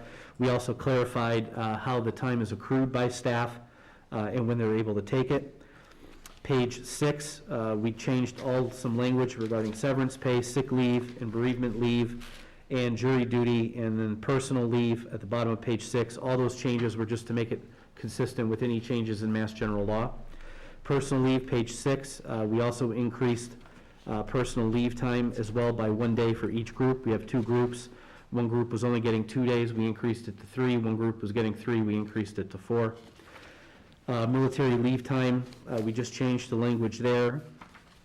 We needed to update that because town meeting had passed the Military Leave Act several years ago. The contract hadn't been updated to reflect that. Seniority language was just language change there as well, or updating. Grievance and arbitration time, we had to clarify some dates and times there, but no significant changes.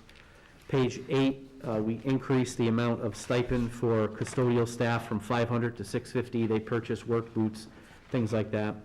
Educational benefits and job posting changes are all the same. We just updated some language there to make it more understandable. And then on page 9, just again, continue some of the language updates. New appointments, starting rates. We put language in there in order to recruit, although the personnel rules and regs of the town allow us to hire folks at a higher step. So we normally start people at step 1. That's for somebody with not a tremendous amount of experience for whatever grade they have. our rules and regulations in the town allow us to hire somebody at a higher step if they have some level of basis of education and experience. That language was never in the clerical contract, so we wanted to be sure that it was in the clerical contract this time around. And then on the bottom of page 9, you'll see the duration of agreement is for 3 years, and page 10 is the signature page. So no significant changes. That's the overarching review of what we agreed upon. Okay, thank you. Questions from the board? Discussion? I'd just like to say, I think it's a fair contract. Anyone else? Or do we have a motion? I'll make a motion to approve the contract for local number 204, state council number 93, American Federation of State, County, and Municipal Employees, AFL-CIO, clerical unit, contract for fiscal years 2024 through 2026, as presented. Motion by Christine, do we have a second? I'll say. Second by Rick. Any further discussion? Hearing none, all those in favor say aye.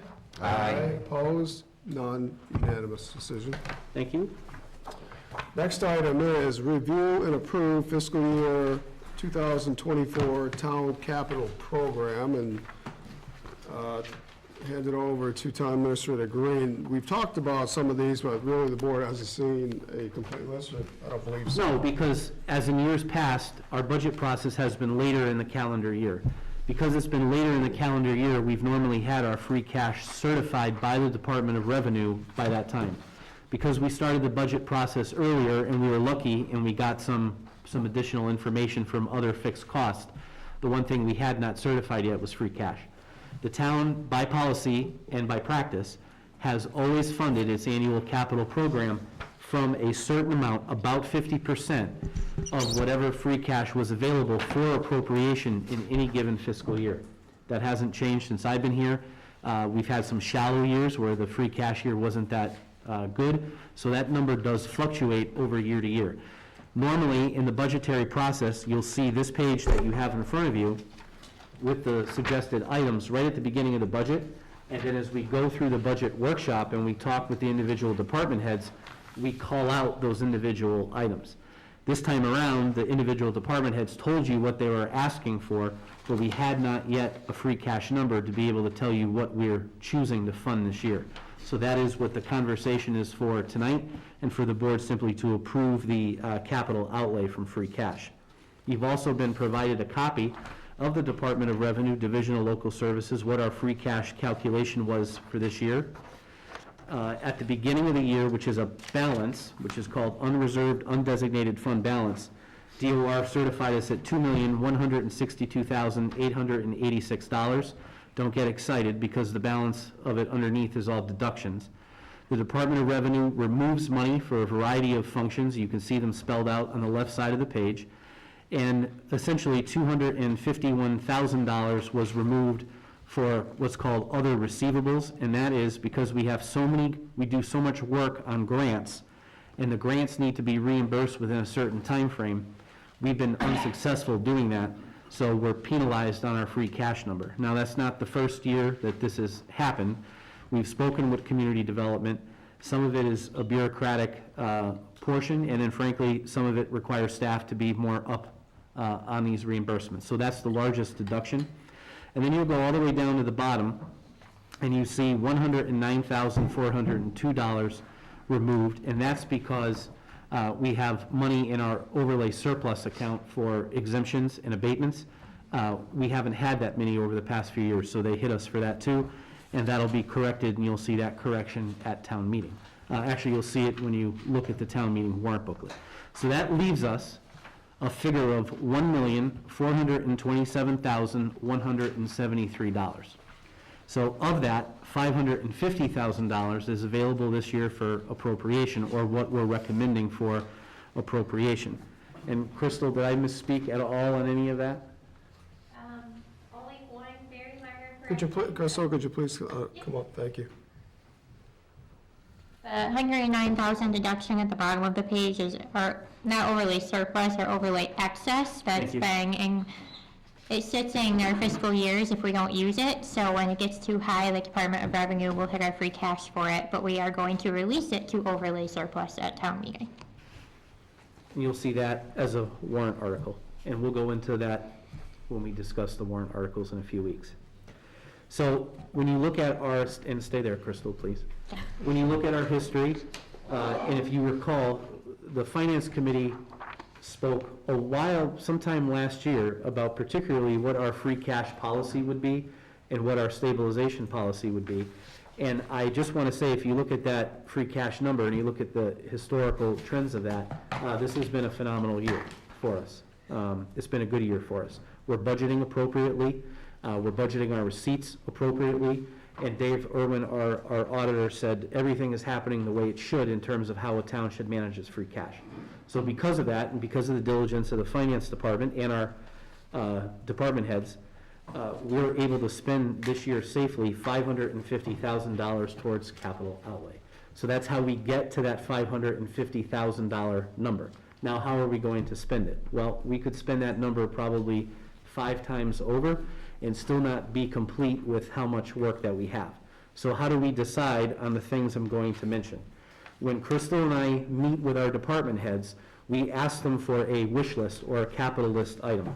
Most of it's predictable, you can tell, those folks that will ask, and we keep a list and we try to prioritize things that we have to do. Also, at the end of the day, and as I said, in terms of capital cost, even at $550,000, it gets chewed up pretty quick with the cost of things these days. So this is the list that we're proposing. Let me go through it first to bring up to 550. I'll give you just a brief narrative about each, and then I'll open it up for any questions. And most of this you've probably already heard at the workshops as well, but I'll remind everybody as to what they are. For cemetery, parks, and grounds, we're suggesting an outlay of $10,000, and that's to replace small mobile equipment. Our cemetery and parks, they use walk-behind mowers and weed whackers and things along those lines. Generally, we funded them at about $3,500 to $5,000, but we chose $10,000 this year as we anticipate probably the purchase of one brand-new walk-behind mower.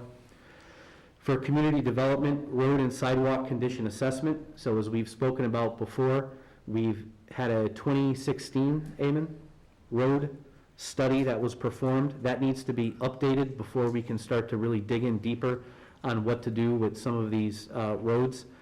It's becoming very expensive. We're up now, last couple of workshops, the last 2 Saturdays that we've attended, we're up to about $1 million a mile right now for proper reconstruction. So that condition assessment will be performed by VHB, and we'll have a good snapshot of what our roads conditions are, and we're going to go to town, pardon the pun, from there in terms of what we can afford to do or where we have to beg for more money. You see SAM IS pavement management software. That is Strategic Asset Management, IS pavement management software. We use the same program for our MS4 program, which is our stormwater management system.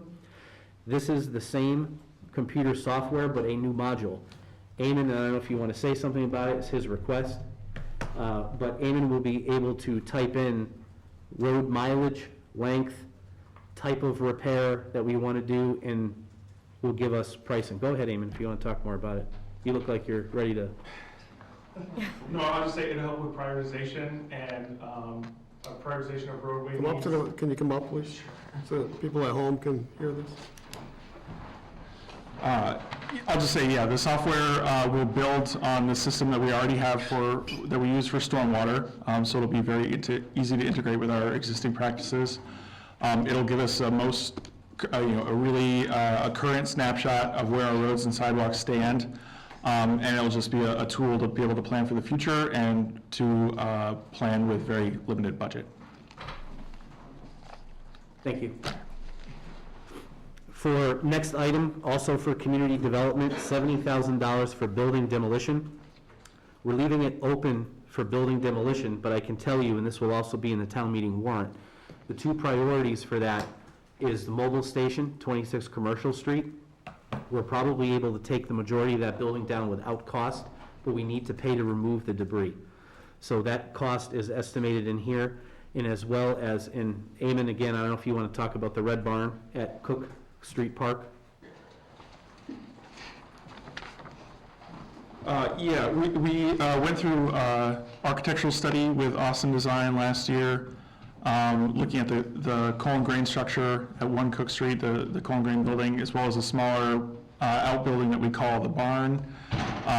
The study recommends that we take down that smaller barn structure. We reached out to a couple of demolition contractors for quotes. Came in around $20,000 to $30,000-ish range. So we'll be looking at trying to take that building down in the near future. And that'll also help us prepare for the new park that's proposed for that site. By leaving the language open that way, in case everything costs so much these days, we're able to spend the money a little bit more if we have to for building demolition. Next item, DPW equipment, 2023 one-ton Ford F-350 pickup truck with a Fisher heavy-duty 9-foot plow at $60,000. That's to replace normal replacement for pickup truck. We have replaced a dump truck, a 1-ton dump truck. We're now due to replace one of the pickup trucks. DPW equipment, 2017 Volvo L70H front-end bucket loader at $100,000. As you can see, that is a used piece of equipment. We have 2 front-end bucket loaders. Last year, the year before, we asked for about, I want to say, $10,000 to do body repair on our John Deere unit. That unit is serviceable and doing well. Our second unit is a 2000 or 2001 Volvo. That unit is no longer repairable. We can no longer get service parts, and it has body rot on it. Tim Coda went out and did a whole bunch of research for us. A brand new unit is pushing $200,000, if not over, depending upon how we have it outfitted. He's worked with an equipment provider to come up with the 2017 unit. That'll also come with a, how long is the warranty? I think he said 3 years? Yeah, 3 years. 3 years. Yep. A 3-year warranty on that unit. So we think that's a pretty good deal in order to replace our existing Volvo unit with a used unit, smartly so, and not spend an additional $100,000 for a new unit. Also, DPW equipment to sandblast, metal repair, and paint for the asphalt hot box. That's probably the one piece of equipment in the DPW arsenal that everybody loves the most. That's what fills the potholes for us. That needs some metal work, as you can see, so we're budgeting for $5,000 capital for that. Facilities department, small mobile equipment and tools. As you know, that's a brand new department. Every year, we're building them up little by little. So that would be $3,500 for equipment such as lawnmowers, weed whackers, or any tools that they need to maintain the buildings. Library, various small building repairs. Holly went over this in her budget presentation, $13,500. Most of that will cover the steam pipe installation work, as well as some other items. The police department is seeking a new cruiser. You saw the fleet report during the workshop, so you see the age of the fleet and also the cost of repairing the vehicles as they mileage up. Chief Kelly has asked permission to look at a 2023 Chevrolet Tahoe. In the past, we've been unable to afford Tahoes. They've been out of our range. Now Ford is coming up with the cost of the Explorers, and they're just about even. So Chief Kelly is researching bringing a Tahoe into the fleet, and he's working with the maintenance garage to determine what the maintenance needs would be of introducing a Chevrolet into a Ford garage. Also for police, external and internal security system replacement. As you know, the police department is identified as a safe zone for eBay transactions and things like that, and also for officer and property safety. That system is old and is starting to fail and also cannot be parts replaced. We're budgeting $13,000 to replace that system as well. And then lastly is we're asking that this money be appropriated into a town administrator capital account in an amount of $160,000 for the purposes of capital building, maintenance, and engineering projects reserve. We have a few needs over at the wastewater treatment plant that may or may not be covered by the ongoing construction project. We just can't answer that question yet because we're still going through the project. Some of those costs might be more effective if we pay for it rather than through the project, so we want to reserve some money for that. Also, we have the Greylock Glen project going on, and we have a variety of other large building projects going on. And part of community development's concern, my concern, and Jerry's concern is every time we go to try to address something in these buildings, money that we have appropriated for them is not enough. So what we wanted to do was, after we programmed the majority of the priorities that the departments came to us with the exception of the request by the forest wardens for their $180,000 brush truck, we're asking to hold that $160,000 in reserve in order to handle capital building, maintenance, and engineering projects. As we did last year, we asked for $100,000 in a similar line item, but we gave it to facilities in order to use for building repairs, et cetera. This time, because we want it to be as flexible as possible and be able to have reserve money for capital projects in those areas, we're asking that it be assigned to the town administrator's department, so we have to have a conversation at my level in order to determine how we want to spend that money.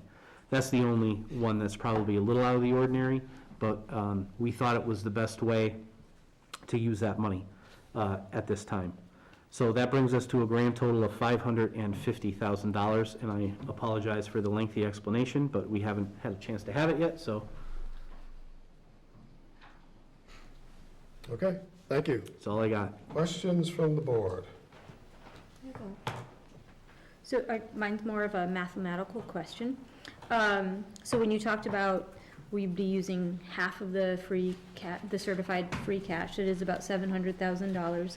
So you've outlined the capital outlay, and I also just want to point out that we talked about in our budget workshops an additional $150,000 that is coming from free cash to offset the tax rate, which has already been discussed in all of the budget workshops, but that brings us to that $700,000, which is half of the certified free cash. Thank you. Did I state it correctly?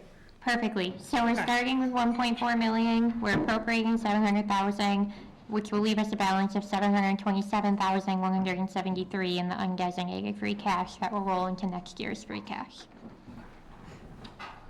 Thank you. Which is a lower amount than we have used from free cash to offset the tax rate. Correct. Historically, we've used 250,000. Right. Comment. I think these numbers, given the situation, are quite acceptable. But I have a larger issue, which is something called the capital management program. Jay articulated that the way this is done in each year, we go to the department heads and come up with what their shopping wish list is. But I want to say that that is not best practice. What is best practice is, and we talk about the water district, politically it's not a pretty picture, but one thing John Barrett, the superintendent, has got right is he's got a whole notebook. It's called a capital management plan for every asset. He has, if whatever the life of that asset is, he has it budgeted, what it takes to maintain and replace that asset. We do not have such a powerful tool. And so each year, everything's a surprise. And I understand the pushback on this has been, well, we don't know if we have enough money to do it, so then we have to cherry pick it. But I say we need that capital management plan to give us a strategic direction and to give us a tool to prioritize where we're going to spend our capital. Each year is like we just start over. And it's not really an optimum way. So I would really argue strongly that, because 80% of this material here is for an asset replacement. We should know years in advance what that's going to be, not each year what each department head wants. It's called a capital management plan. And I can't argue enough for the importance of such a plan. Through the chair, could you explain a little bit more in detail what that would encompass? Because I'm having a hard time wrapping my head around what. So every building has a roof, it has a heating system, it has maintenance items, okay? For a case in point is the library boiler blew up. We had no reserve for it. We know that if we have 15 boilers in our asset and we start saying, and it has a shelf life, it has a useful life of 15 years, and each year for each boiler we we reserve a certain amount of money. So maybe one boiler will go 25 years, another one only goes 7, but we still have budgeted for that replacement, okay? We have no mechanism to do that today. It's all, well, this year we need to replace the heavy, the pickup truck or the tanker or whatever it is, but every asset has a useful life associated with it. And we should budget put a reserve in for the replacement and appropriate maintenance of that device to get the asset, to get the maximum useful life out of it. Okay, Okay. you put some clarity into it. Christine? I just have a comment to that. So the asset replacement that's part of this capital outlay is actually based on the fleet schedule and the fleet information that we reviewed and we review annually. So we do know the condition of the vehicles and which ones we would be replacing.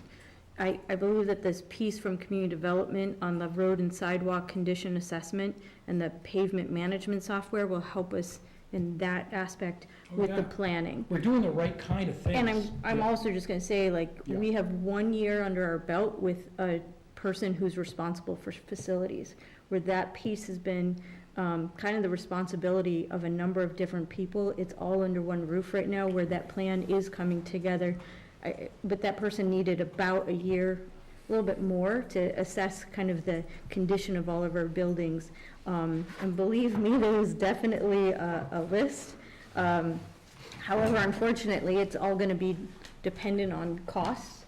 So like, that's done. I mean, there's like information and they kind of know some estimates, but it's actually hard to budget for a boiler. I think like if, you know, I know you can look at the life of it and you can say. Reserves, like for.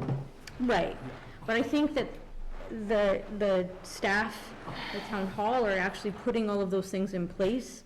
And they've needed some time to do it, and I'm actually encouraged by what I'm seeing on this list, that there's a lot of that planning piece that's here, and this kind of town administrator, maintenance and capital building is kind of building in some of that to see those items for facilities, like what's the price gonna be?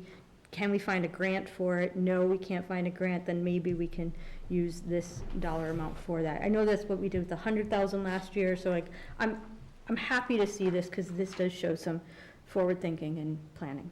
So that's my comment, sorry. I went a little long. The quality of the work is excellent. I'm just advocating for a more strategic process. So we separate out the what we're gonna spend from the how we're gonna pay for it. Right now, how we pay for it determines on what the capital management plan, and it should be the other way around.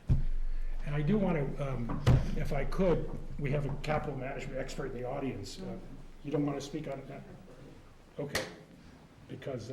Tomorrow I will. You will speak on it tomorrow. Okay. And I hope you bring all the money that General Dynamics had for their capital programs to the table too. I have no access to that, but I will. Okay. Okay, Rick has a question? Yeah, I was gonna say, we did have a capital management advisory committee, and they would work and they would go through all the different projects for the town and categorize them and rank them. And when it came down to it, at the end of the day, when you have $5, you spend your $5 on what you gotta do first. So all that work really was, I don't wanna say for naught, but we could never get into it, because as far as implementing it, because the budget is the budget, and you can only raise so much money. But then you update the plan based on what you actually did. And then you know what your liabilities, the unfunded liabilities are going forward. Right. So that what I'm saying is, just because we don't have enough money to fund it exactly what we want to do, is no reason to throw the plan out. It means update the plan every year. But keep track of the liabilities. So if we know that we don't have reserves in the boilers, and we have 20 of them, you know, and we're gonna keep data based on how well we do against it. It's a whole process. But ultimately, it's gonna save the money, save the company, our organization. Company. That's it. Our organization, right? That's the distinction. Well, thank you, Carol. No, point was taken. Point's taken, and I think, you know, after this budget season, we can, with your leadership, Howard, we can start to look into database or whatever way to do it, is to generate that full list, with you taking that leadership on, and then we can have that taken care of. We could have that. It could help the board. Okay. Okay. So I will just say this, that, Please state your name. I'm sorry, I'm Carol Cushionetti, member of the Finance Committee. So Howard and I are on the same page here. So we need a plan. We all know that we need a plan. We've been saying that for a couple of years, right? And there is in our, I think it's in our bylaws, and it states that we have to have a capital planning committee. And I think if you look on the website, it says that, and there is one person appointed by the town administrator currently, and it says Donna is the person on the subcommittee. So we do need a plan that strategically helps us prioritize things, right? That's what we're looking for, is like, what are those things? And I get that we have $550,000 and your department heads have said, this is what I want, but that doesn't give us the long-term view. I would say the same thing to the school district. We would like to see that from the school district as well, so that we're both talking about these projects going forward, and none of us are surprised anymore. So that's, I agree 1,000% with what Howard's saying. Okay, thank you. Yeah, and also regarding, it's not, even though I use the word company, it's not a corporate thing in terms, the water district is doing this. They have the book, it's about 3 inches thick. Can I comment on that? Absolutely. The water district is an enterprise fund system that deals with one enterprise, water. In the town of Adams, you do not have an enterprise yet.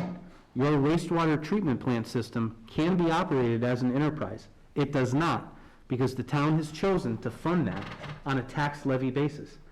If we just passed last year an enterprise fund, what that means, independent of how the money comes in to fund wastewater operations, that money will now stay in the enterprise fund. When there is excess at the end of the year, either because of non-spending or money was, essentially, if you're only using the tax levy to fund it, which is simply because of non-spending, that money will now remain in the enterprise account for the wastewater treatment plant. So we're already taking a step to move forward with that. However, when you want to compare the town of Adams with the water district, the town of Adams has a variety of different functions in this book that the water district doesn't. Superintendent Barrett only is concerned with the water function. We aren't. But it doesn't change the nature of capital management. It's more It doesn't. complex for us. But when you were in private industry, and I've said this before, the nice thing about private industry, and I was in private industry a period of time, every year I was told you have X amount of dollars to spend on a capital program. Part of our function is we will always be reactive until the town of Adams is in a position to be able to say, we can guarantee X amount of dollars per year. And that's what we don't have, because this number fluctuates every year. And then to Christine's point, we are taking, because my point is, we're not deaf to you. We're hearing you. I understand. We started the facilities department. Jerry is also the building inspector. Right. We need time to look at our buildings. Our buildings are old. Perfect. We've never had any of that data before. We have years of, and I'm not criticizing anyone before me or any other member that used to sit at this board, but times have changed, and we're making those changes as we go. You'll also know, and it's probably about 2 years ago now, even before we talked about the enterprise fund, we've adopted an asset management plan, to your point, for wastewater treatment. Absolutely. And that is a mindset that we're trying to get some of our department So heads there's no into. argument here. I think we're saying. No, we understand what the concept is. It's just the overlay from private industry makes it hard for a municipality in order I did to not adjust to meant- it. everything I'm saying- We're having the same, as everybody should know, Howard and I talk about this all the time, so this isn't new for he and I, or for Carol and I. But also, I just don't want to besmirch the work that went into this, particularly with Crystal. We talked at Carol's request previously to come up with a free cash plan and how to get our free cash number up in order to spend more money. You have it this year. Our plan's working. My comments were not to denigrate anything done here because it's good, solid work. It was just raising the bar Well, on you what did, our process you did make is. one point, and that is it's not good practice. It's not good practice in private industry, and it's not good practice All right. in that sense. But for us, at this point, there's no other way to do it. Jay, we also talked about ClearGov, right? We talked about how ClearGov was going to help us with Yes. that. 5-year strategic look at capital projects. Yes. So we asked that, that's what we're really looking for, right? Yes. So we're using Munis still, and we're using ClearGov. Yes. And the forward look is, Yes. we should use that as the tool to help us with that Yes. capital plan. Yeah, thank you, Carol, because that's an important point, because one of the things that we really liked about ClearGov was we can begin to populate Exactly. those needs. Like right now, we just did the library boiler. So to your point, Howard, okay, what's the life expectancy on that boiler? So we can put an entry into ClearGov Exactly. that It's a says, capital management plan, Jay. right, so we're getting there. Okay. We're getting there. So can And we like do any that good- next month? Just kidding. Yeah, sure. Hey, stop by town hall. Volunteers are accepted. Okay, Jay, we're on the same page. Okay, we're getting, I would just say, I'm good. I'm more of a common sense man. What I found in this town when I first got on the select board is that our buildings have been neglected. And so my thought was, let's do what we can to get our buildings upgraded. And I think we're moving in a great direction. And that's where the guts of everything will start. When it comes to like a new boiler, I'm hoping that the warranty, we should get good warranties on things that are new. And making sure that the types of boilers we buy are interchangeable if we would like to change, to make sure that the corporation that are selling them is one of the best.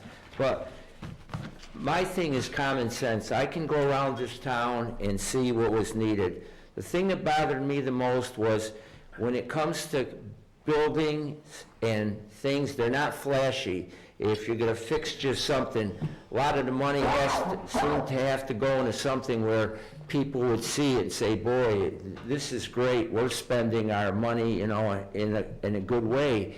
And the things that really should have been spent on are neglected, in my opinion. And I think we're doing a really good job now as a community, getting our buildings back to where they should be. And that takes time, and more importantly, it takes money. Just putting this new roof shingles on this building has saved so much money, because if we continue to let it leak and leak, a beautiful building like this to try to restore. And I think we've treated the schools pretty well too. I think when people came to us and wanted money, I think we've been pretty generous. So I think we've put our money where our mouth is, and I think we're going to continue to do that. But I guess I've always been a common sense approach person, and it's hard for me. That's why I asked to wrap my arms around these type of concepts. I get them, I definitely get them, but to construct them and keep them updated is going to be quite a project. And will it be payoff? Perhaps. Will it be cost inhibited to be able to do all this constantly, and take people away from other things? I guess that remains to be seen. So that's all that I'll say about it. Okay. Anyone else? If we decided as a board to increase the amount to reduce the tax rate, would that impact the capital at all? That would take $100,000 Or out 50,000, whatever it of is? whatever you decide would come off of the capital Then you plan. would have to reduce capital in this list? Yep. Okay.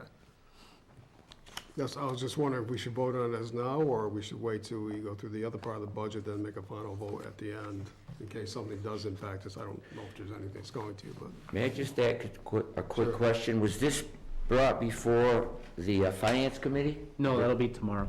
Okay. Tomorrow is Finance Committee meeting. Okay? Take a bathroom break. We're request for a 5-minute recess, is that what you're asking? Is that what you're asking? That's what I'm asking. That was really random. Okay, we're going to take a 5-minute break. What? Back to order, everyone's returned. So out of state. The Town of Adams Board of Selectmen's meeting is back in session. Oh, no. That's all, we're on a, just moving in that direction. I would request that we hold off on approving the capital items until after we go through the budget itself. Thanks for. So, Town Administrator Green, did you want to give a high-level overview of the final division of the budget, fiscal year 2024 budget? The Board of Selectmen and the Finance Committee were provided with budget overview separately about 4 weeks ago now at this point, and then over the last 2 weeks, over a course of 4 meetings, in joint meetings, the Finance Committee and the Selectmen went through all of the individual departments. We went through different line items, capital requests, modes of operation for the departments, et cetera. So this is the normal process that occurs once the budget is reviewed by the Selectmen.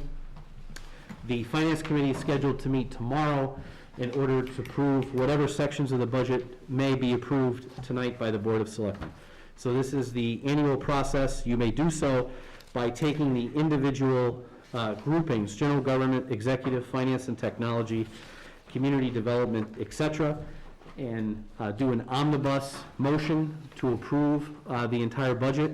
And if anyone wants to hold a particular department, they can do so. That way there, procedurally, the board is able to get out of the way any of the departments where there's unanimous agreement. And if there's any questions remaining or any debate about a particular department, they can hold that and just narrow down into that. I can tell you that the board, we are ahead of schedule or on schedule. The items need to be provided to the clerk's office for publication in the town meeting warrant Monday, May 8th. So we have some time if the board should decide that there's some items they still want to dig into deeper. We have that time. However, the Finance Committee also has to meet and review anything that the Select Board approves prior to being published. That's the high-level overview, Mr. Chairman. Okay, thank you. Crystal, could you please approach the microphone, please? And I hope you have a good memory here. Oh, no.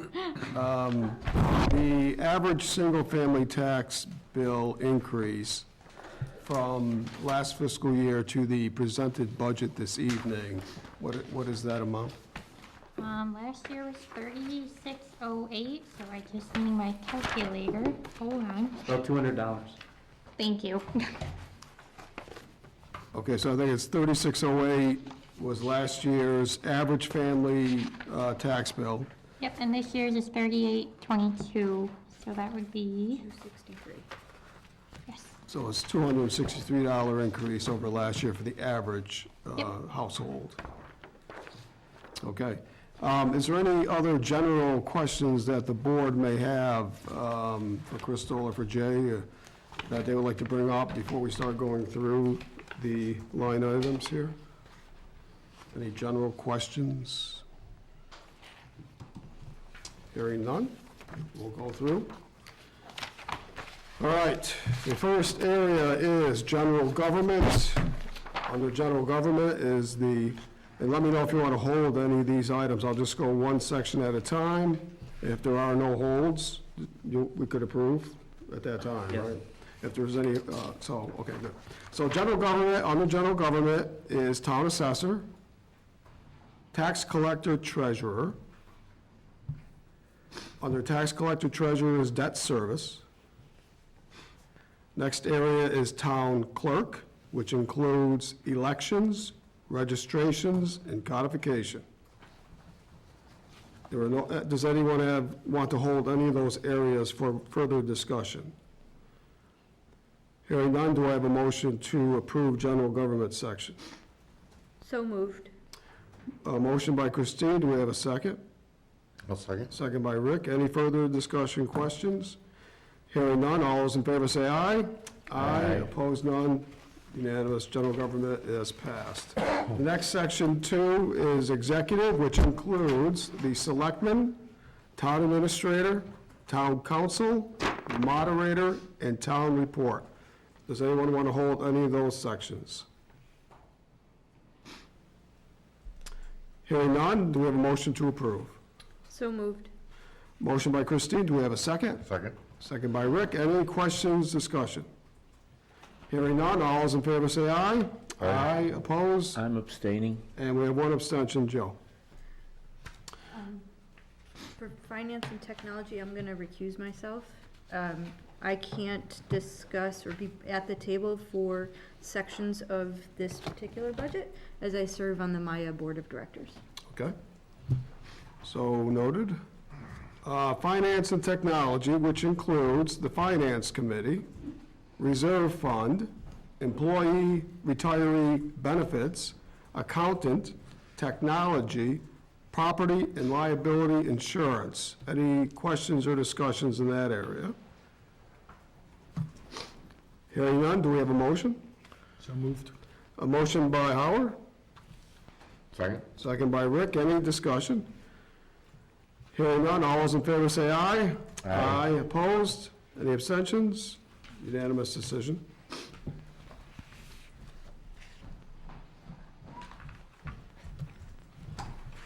Now, will recusal count as an abstention? Yeah. She recused herself from that, so wouldn't that go in as a abstention as far as? Well, it's a non-vote.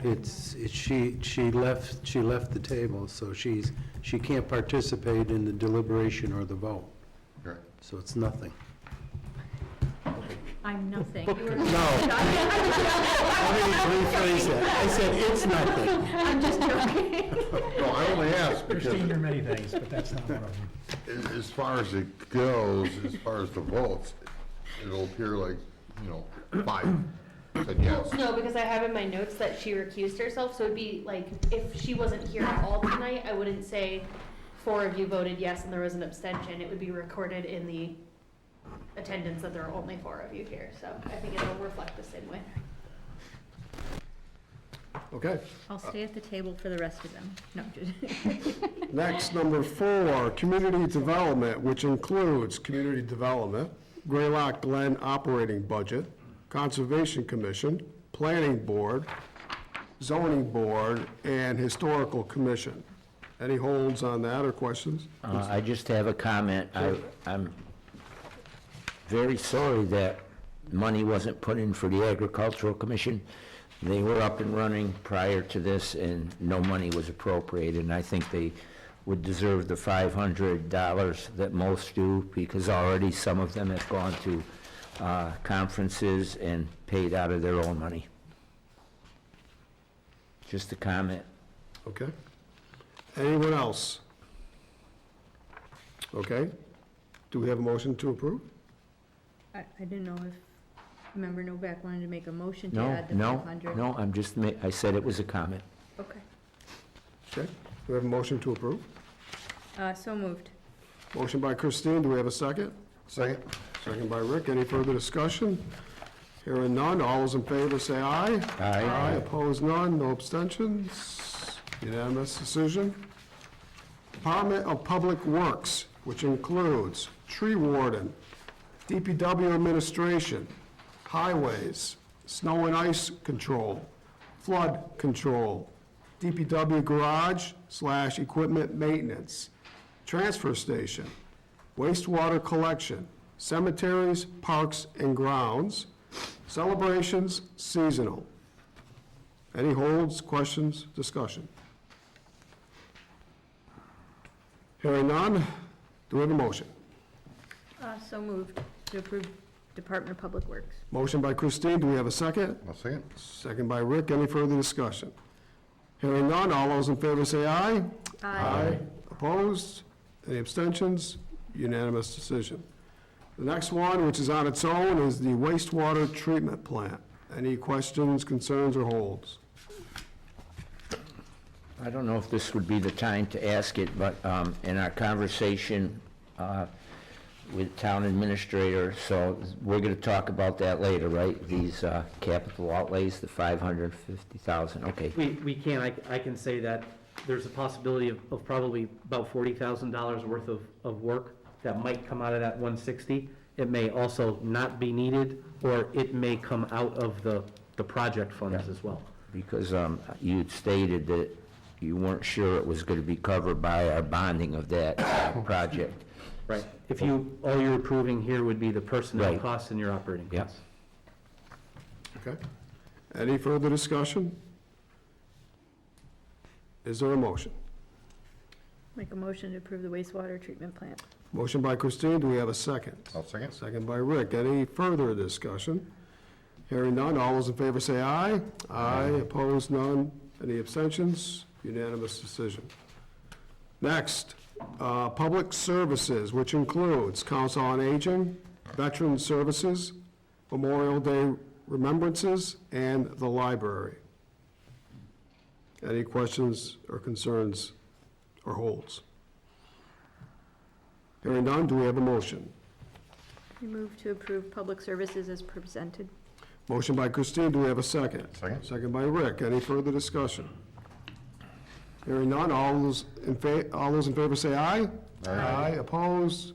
Any abstentions? Unanimous decision. The next, which stands on its own, is McCann School. Any questions, concerns, or holds on McCann? Nope, just a clarification that it's Northern Berkshire Vocational School District. And I would move to approve the Northern Berkshire Regional Vocational School District's budget. Sorry. We have a motion. Do we have a second? I'll second. Second by Rick. Any further discussion? Hearing none, all those in favor say aye. Aye. Opposed? Abstentions? None. It's a unanimous vote. Next is the Hoosick Valley Regional School District, which stands on its own. Any questions, concerns, or holds?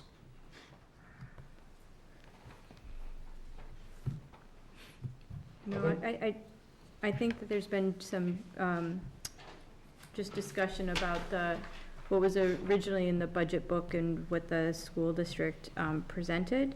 A discrepancy of 0.9% to the 3.6%, I think it was. Yes.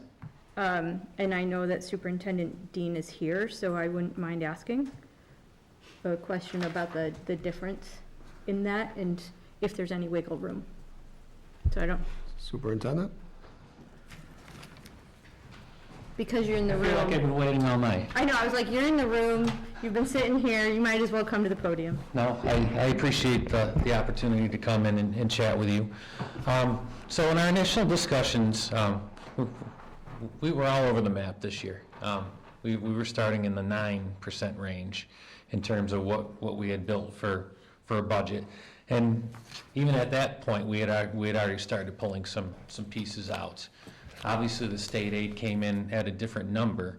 And if you took what we initially had put out there and applied the state number, that would have brought the town numbers down to 0.9 and a negative number in Cheshire.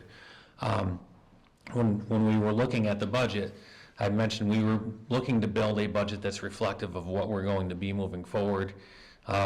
We've been trying to get all of the key positions into our main budget for a number of years.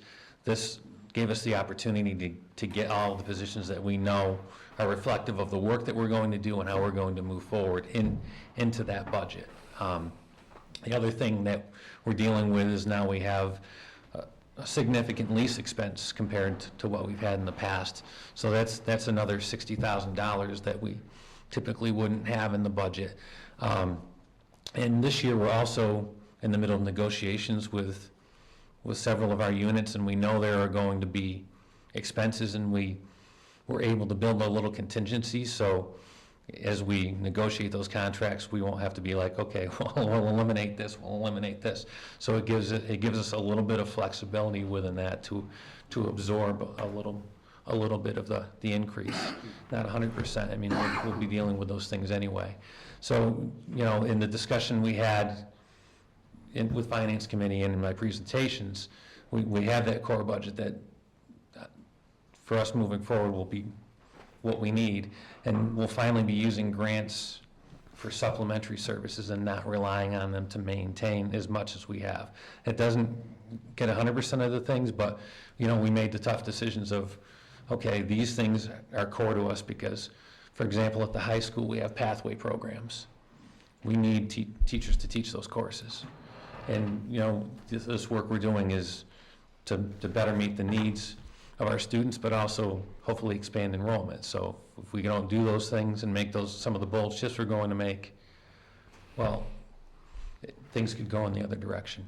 The middle school, we're making some bold moves with our math instruction in particular, and some of the staffing we're doing around that. Elementary school, early intervention, some of the things that we've identified as needs that we've got to address with curriculum, we're investing in. So we're investing in a lot of key areas, and if we don't go with the 3.6% number that was brought forward, then it has a ripple effect, because all of a sudden it's like, okay, these positions will have to go out of the budget. Okay, what do we have for funds? Well, ESSER, we all know that the ESSER bus is going to run out, right? But what we've done with the positions we moved out of the budget is said, okay, now we can bolster some intervention services and address early reading. We can bolster math and address the concerns we have with math data. We can bolster pathways. That's not to say that we won't make the efforts to do that work, but all of a sudden that changes how we're going to do it. The other piece is that we've taken a lot of ESSER funds for facilities needs. You know, we talk about capital project management and those pieces. So those facility needs, all of a sudden, okay, well, these facility needs are going to go away, and we'll probably come back on the rolls in other ways down the road. So we're also trying to plan long-term solvency of the district, making sure we address some things that we won't have to bring forward down the road. So in some ways, it's going to become a little more predictable in terms of what we are, what we're going to maintain moving forward, and in the long run, have us come to you with less requests for increase down the road, if that makes sense. You know, so, I mean, that's kind of the gist of where we got, and, you know, there was a miscommunication with Jay and myself, obviously, you know, because initially I thought, I was under the impression I'm coming with what my budget request is. That's what we've voted on with the committee, and that's what we've brought forward. Now, process-wise, if something changes and a number changes, I've got to go through the process through June, go back with the committee after the town meetings and say, okay, this is where we're at, try to come up with a budget that meets needs, and then we've got to reach out to both communities again. So, you know, ideally, I would get the support for the budget I put forward, because it really, I think we did a solid job of putting together a plan that's going to suit us and the communities well, moving down the road. It addresses some of the things that we haven't been able to address in the past years. So, you know, I guess that's my story. And I'm open to any questions you might have, and would really appreciate it if it got supported as was, because I would also be dealing with that budget piece at the same time I'm moving into downtown Adams, which I'm looking forward to. Just a question, Superintendent Dean, the first initial input was 0.90% increase, right? That was discussion prior to the budget. Yeah. What caused that to change to go to over 3%? Because I know the district did receive an influx of funding. How much was that again this year? 807. So you received, is that an additional 807,000? Or is that includes the normal increase plus? That was that was the increase in Chapter 70. Chapter 70 was 809,000. Some things, and some other things offset that in the cherry sheet, Okay. up and down. So I'm just wondering if this was a scenario, you came in with 0.9, Yeah. received 800-something thousand from the cherry sheets, and then you went up over 3%. So as I've mentioned, it's allowed us to bring positions back into the budget that we wouldn't have brought back in, number one. You know, it's one of those situations where we're looking to say this is our baseline moving forward. Like next year, we'll have already made our moves in terms of getting teaching positions back in the budget. I mean, there were key teaching positions that we were going to have to figure out, and maybe eventually cut programming that's much needed for students. So, I didn't want to get into that situation, and I feel like by bringing some of these positions back into the budget, it puts us in a better place to move the district forward and not have to grapple with program cuts heading into next year. And it allowed us to use some of the other pieces. So that's great for this year, right? Yeah. And we've seen this happen in the past. You did get that 800,000 plus increase in Chapter 70, next year you may go right back down to 50,000 again. Right. But So next year, we won't be dealing with needing to get positions back into the budget, I it would need guess. to be paid for, though. Yeah, they Okay. will, and, you Right. know, we I just- we obviously make those decisions. Right, when we get as, there. You know, and, I mean, the hope obviously is that there are additional revenue sources, and some of the pieces we've been able to do over the past couple of years as well, you know, are revolving accounts, so we'll have a little more access to that as a bridge if something happens. We'll be able to pay for curriculum, something we haven't really been able to do outside of a wing and a prayer in the past. So it's, you know, I think there's a lot of things that we're setting ourselves up to be able to do well down the road.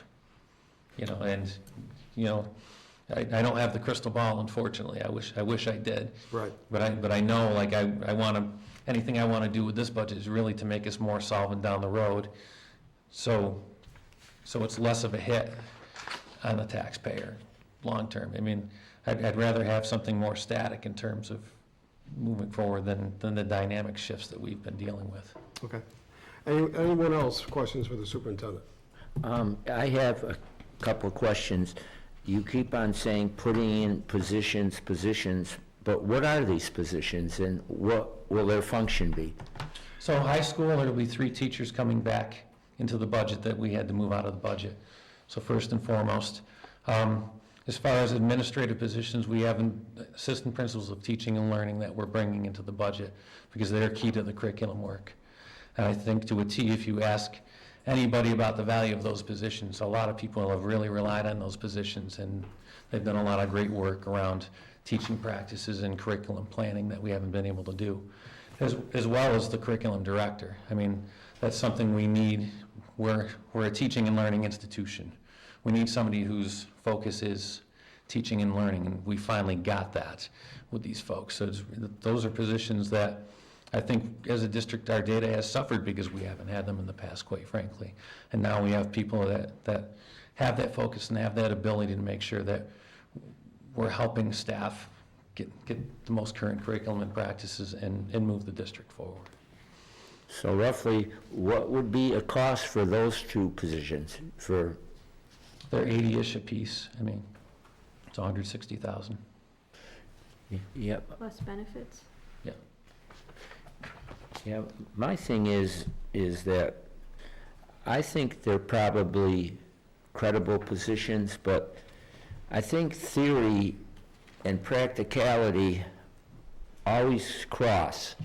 And a lot of times, the greatest ideas with curriculums and other things are fine, but when you put theory into work, it's hard for the theory to meet what it's hoping to do because a lot of the students don't have the ability to be able to carry them out. So it's the teacher who really is the person that will be given the instructions to do it. And I don't know personally how this can work to be a really very successful program. I don't know. I just have a hard time with those type of theories. This is very complex work. If you don't have people that are working with teachers and giving feedback and planning and making sure that they're doing things that are going to move students, then you're going to have more of the same. You know, we haven't historically done a good job of looking at data and using that to inform our decision making. And these positions are about bringing theory and practice to work for kids. Okay, I just, I have questions. Data's all fine. I mean, the whole world seems to be data-driven, but the crux of the matter is, do you have the students who have the ability, regardless of how well these new positions will be? Well, I'll tell you what, we better believe that every student can do this, otherwise we're in trouble. Well, I think we're going to see how things are when we get MCAS results from the students. Yep. That is a telltale. And if there is good marks, then I think things are fine. I don't foresee being great marks. I don't know how MCAS are administered now, the difficulty of it and what it is. But to me, I don't know. I don't like personally teaching to MCAS because there's more of a world out there than that. I think it puts undue pressure on the teachers. I think it does undue pressure on the kids. And I don't think it's a real good parameter of what a student's ability is. Well, I think you have to look at the whole picture of our budget. My budget doesn't have the word MCAS at the top of it. Yeah. I talk about having programs to help students with interventions and help them get on track. I talk about job, career, and college readiness, pathways that we're building at the high school, and ways to get students and families more engaged. I talk about helping our instruction at the middle school and making sure our students are getting the very best, expanding after-school programming. We never had after-school programming, and working to get families and students more engaged. So there's a lot more to that, but the reality is we live in a system that has an accountability number with MCAS, and we have to also look at that and do things that we know are going to help us make the mark. And I will say that the people that I've got working around me and working with the staff are committed, and they roll their sleeves up and sit right next to the staff, and will do anything they can to help move the students forward and give them everything they deserve. I see that in motion, but I've always been a person that worries about theories. Theories are good. You're fine people, fine academic people are good, but does that equate to making a difference in a student who has problems learning? And we have, in our school system, a lot of our students are special needs. And with special needs comes learning deficiencies. And so I don't know. I just don't know. I see it firsthand, and the kids try their darndest, but a lot of kids just can't get it. Well, I'm not really sure the point that you bring forward, because all of the work we're doing is to help students. Yeah. Right, yep. Joe, may I? Yes, certainly. To Joe's point of getting clarification, Aaron, I know, I've talked to you extensively about this, about the importance of curriculum, getting curriculum professionals in there. Could you articulate to the board what, specifically your strategy of getting expertise in curriculum to support the teachers in the classroom? Because that, I think, is a key point that you want. Well, I mean, it's job-embedded professional development and coaching. Okay.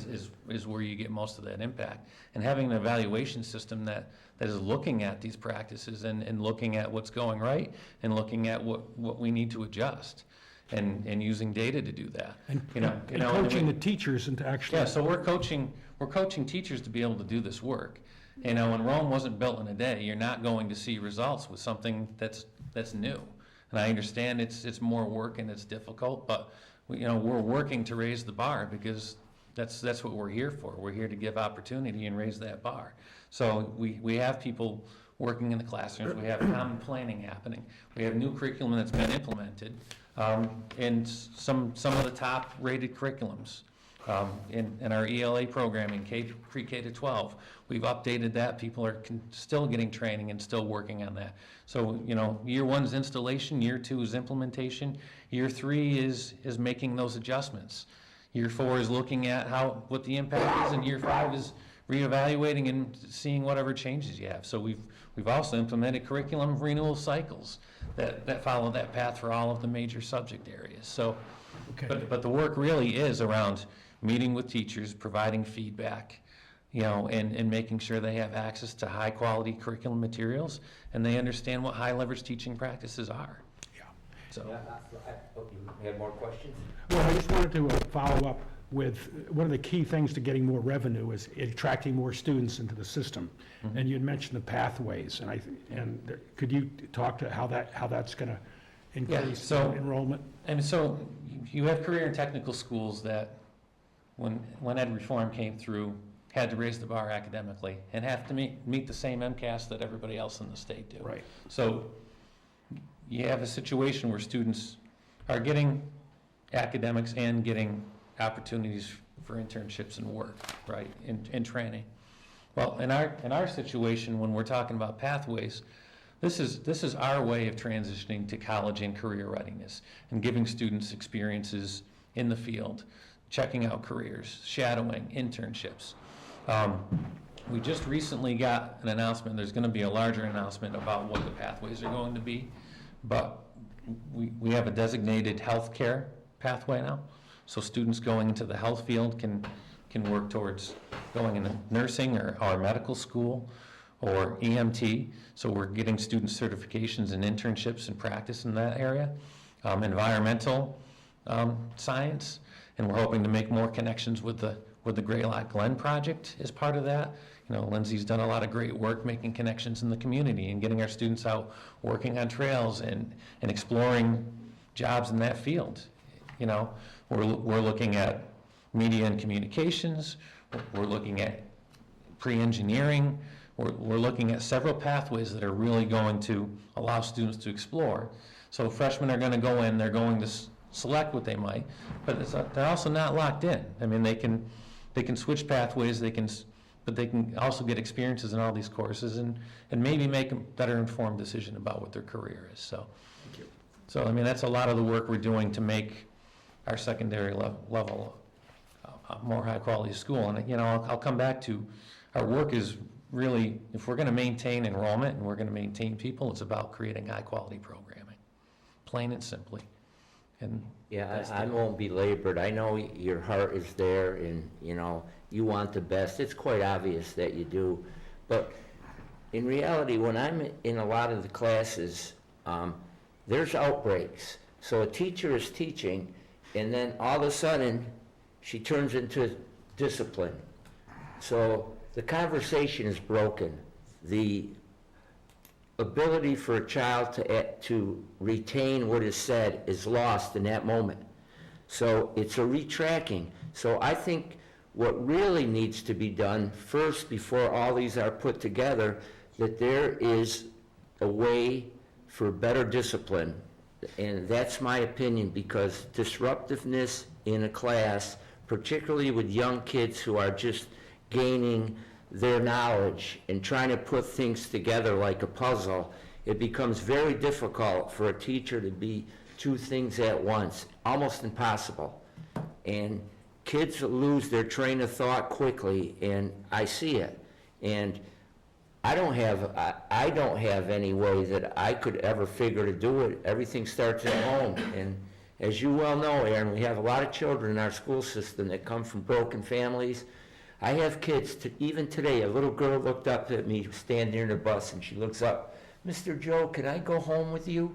So I'm thinking, what is that young child going home to if they want to come home with me? So I like all those theories, but I don't know. I know you have a good heart. I've known you for a long time. You want the best for the children, but to get to that point, there's a lot of things that need to be done, which you're saying may be helped by this, but until the discipline is rectified to some extent, and they're kids, and a lot of them are subject of COVID, especially the kids now. They lost their social networks, and now they're trying to gain them back. And the only way they gain them is to be able to talk to one another and to, I'm better than you, and this type of thing. So I see this going on quite a bit. There's a lot of drama in young kids, and I don't remember it, and I probably think most of us, I never felt drama when I was in third grade or anything, but now it's I don't know, it's just a different, I'm going to stop there because I'm rambling. I might not be making any sense, but I see it. And all the professionals in the world, their theories are great, but to bring them to the classroom and make them work is a whole different story. And I'll just stop there and I won't say anything. And I think you'll do a good job. I think you care so much about the kids. I know you do. But carrying out things and making them happen with people going to a teacher and say, well, you should do this. And little Johnny, you start doing that, and then all of a sudden, he's off the wall. So I'm going to stop there. And that's just what I think. I'll just make one other point, is that There are many more supports and many more things than just the teachers. We're working with Optimal Health, providing therapeutic groups across the district. We have school adjustment counselors in our buildings. We have deans of students. We have paraprofessionals. We have a high level of support, and it's challenging work. But I will say also that change does not happen overnight. Christine, you had a question? I do have a question. First, thank you for coming tonight. I know that we didn't get a chance to really dive into the difference in the numbers at our workshop last week, so I appreciate the explanation tonight. My question is actually going to either be for Jay or for Crystal. I have two questions, actually. One, thank you for the updated tax rate recap sheet. So I see that the Hoosick Valley proposed budget number of this additional 3.66% is factored into here. So I think, if I look at this correctly, we are still within our levy limit, and we are, it looks about just over $61,000 within our levy limit. Is that correct? Okay, thank you. Crystal? My second question, so Jay and I, we were at an event that Paul Mark put on 2 Saturdays ago, and the chair of the Senate Ways and Means told us to count on the Chapter 70 amount that was presented by the governor's budget. And he also indicated that they are hoping to do better than the governor's budget. So if more Chapter 70 dollars were to come into the district, is there any monies that come back, or does that end up in your E&D next year? Like, how does that work? Would that offset any of this? Significantly, there's certainly room for discussion. Like, Okay. I think we can. That's a big if. I'm Yeah. just putting that out there, that's like a really big if. I think that they're gonna, it was my understanding that they're going to take that up, the House is and the Senate is, and they're hoping to do better than what the governor put in. However, the governor did a nice job this year, right? So that's nothing to sneeze at. But if that should amount to something significant, I'm just wondering if there would be. Yeah, I would certainly alert you, and you would know probably just as quickly as I. Okay. And I would be more than willing to come back and have discussions about making sure that we act appropriately, because I appreciate the support. I feel like we have an excellent mutual relationship, and we work well together, and I wouldn't want to do anything to jeopardize that either. And I just caution, we were also told that that would probably happen after July 1st. So like, we can't count on any of that until. Yeah, so.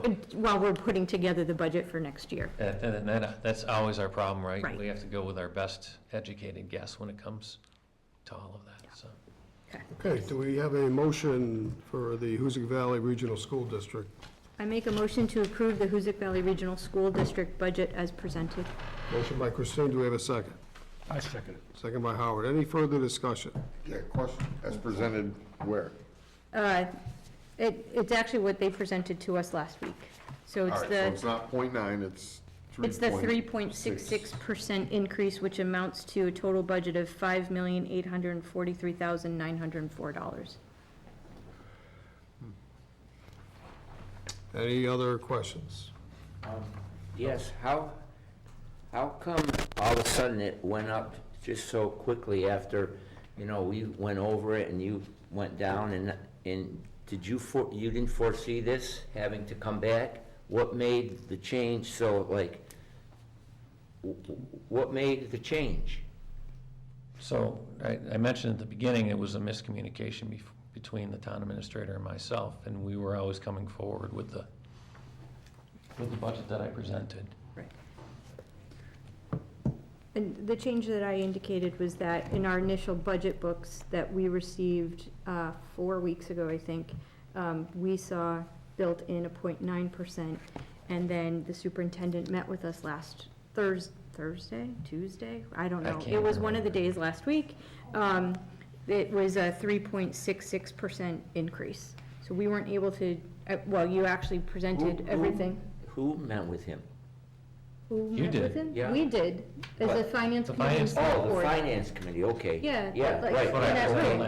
yeah. And that's when that number came forward, you did a good job going line by line, but we didn't dig into the difference between what we saw 4 weeks ago in our budget books versus what you were bringing to us. And that's why I asked if you could come. Well, you talked to me yesterday, and I was a little surprised by that number. Yeah.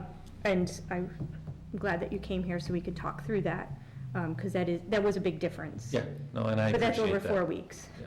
So that's the difference that I'm talking about, and I apologize if I didn't specify that. But it was after, actually, I think, our meeting, I was like, wait a second, that's not the number that I remembered seeing, so. So thanks for explaining it again tonight. And the miscommunication between Aaron and I was when he and I met with a few members of the Finance Committee. He provided the .9 number.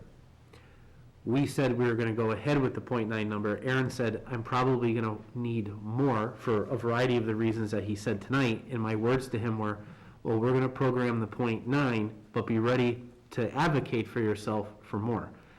That is where the miscommunication happened, and Aaron interpreted that a little more definitively than I intended. We've learned from that mistake. Yeah. Any further discussion? We do have a motion on the floor, correct? One second. Hearing none, all those in favor say aye. Aye. Opposed? I'm going to oppose. And I abstain.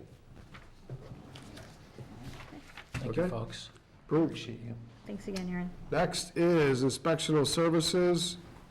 3 items, inspectional services, weights, measures, inspector, and Board of Health.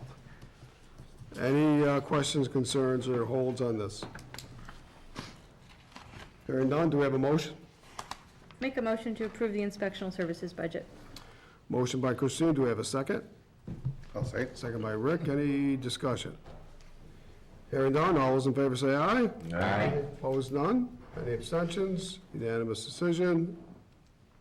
Next is public buildings, facilities, which includes public buildings, Registry of Deeds, Town Hall, Adams Memorial, Adams Visitor Center, and the police station.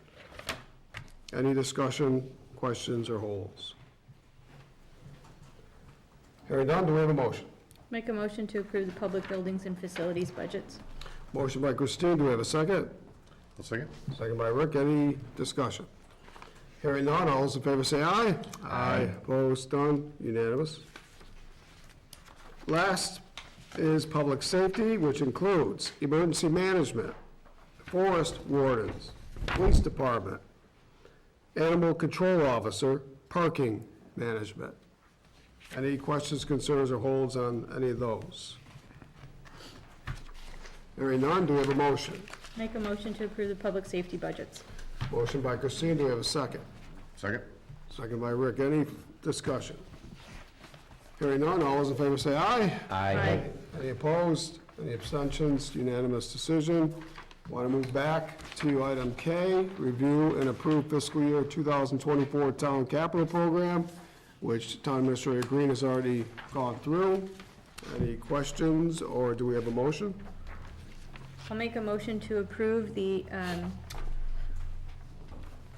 capital outlay for fiscal year 2024 in the amount of $550,000 as presented. Motion by Christine, do we have a second? Second. Second by Rick, any discussion? I'll say that I'm going to vote for this time around, but I'm a little tepid to do it because I look at some of these things and I don't know, they come fast, they come costly, and I'm given this, and I didn't really know much about it till I just got here, so I'm making decisions on spending $550,000 without really much thought, so I'm going to vote for it this time, but I'd like to get stuff like this a little quicker. You know, I mean, there was some talk about it, but, you know, there's things in here that, I don't know much about. So I'm going to vote yes, but that's all I'm going to say, because it's been a long night. Any other discussion?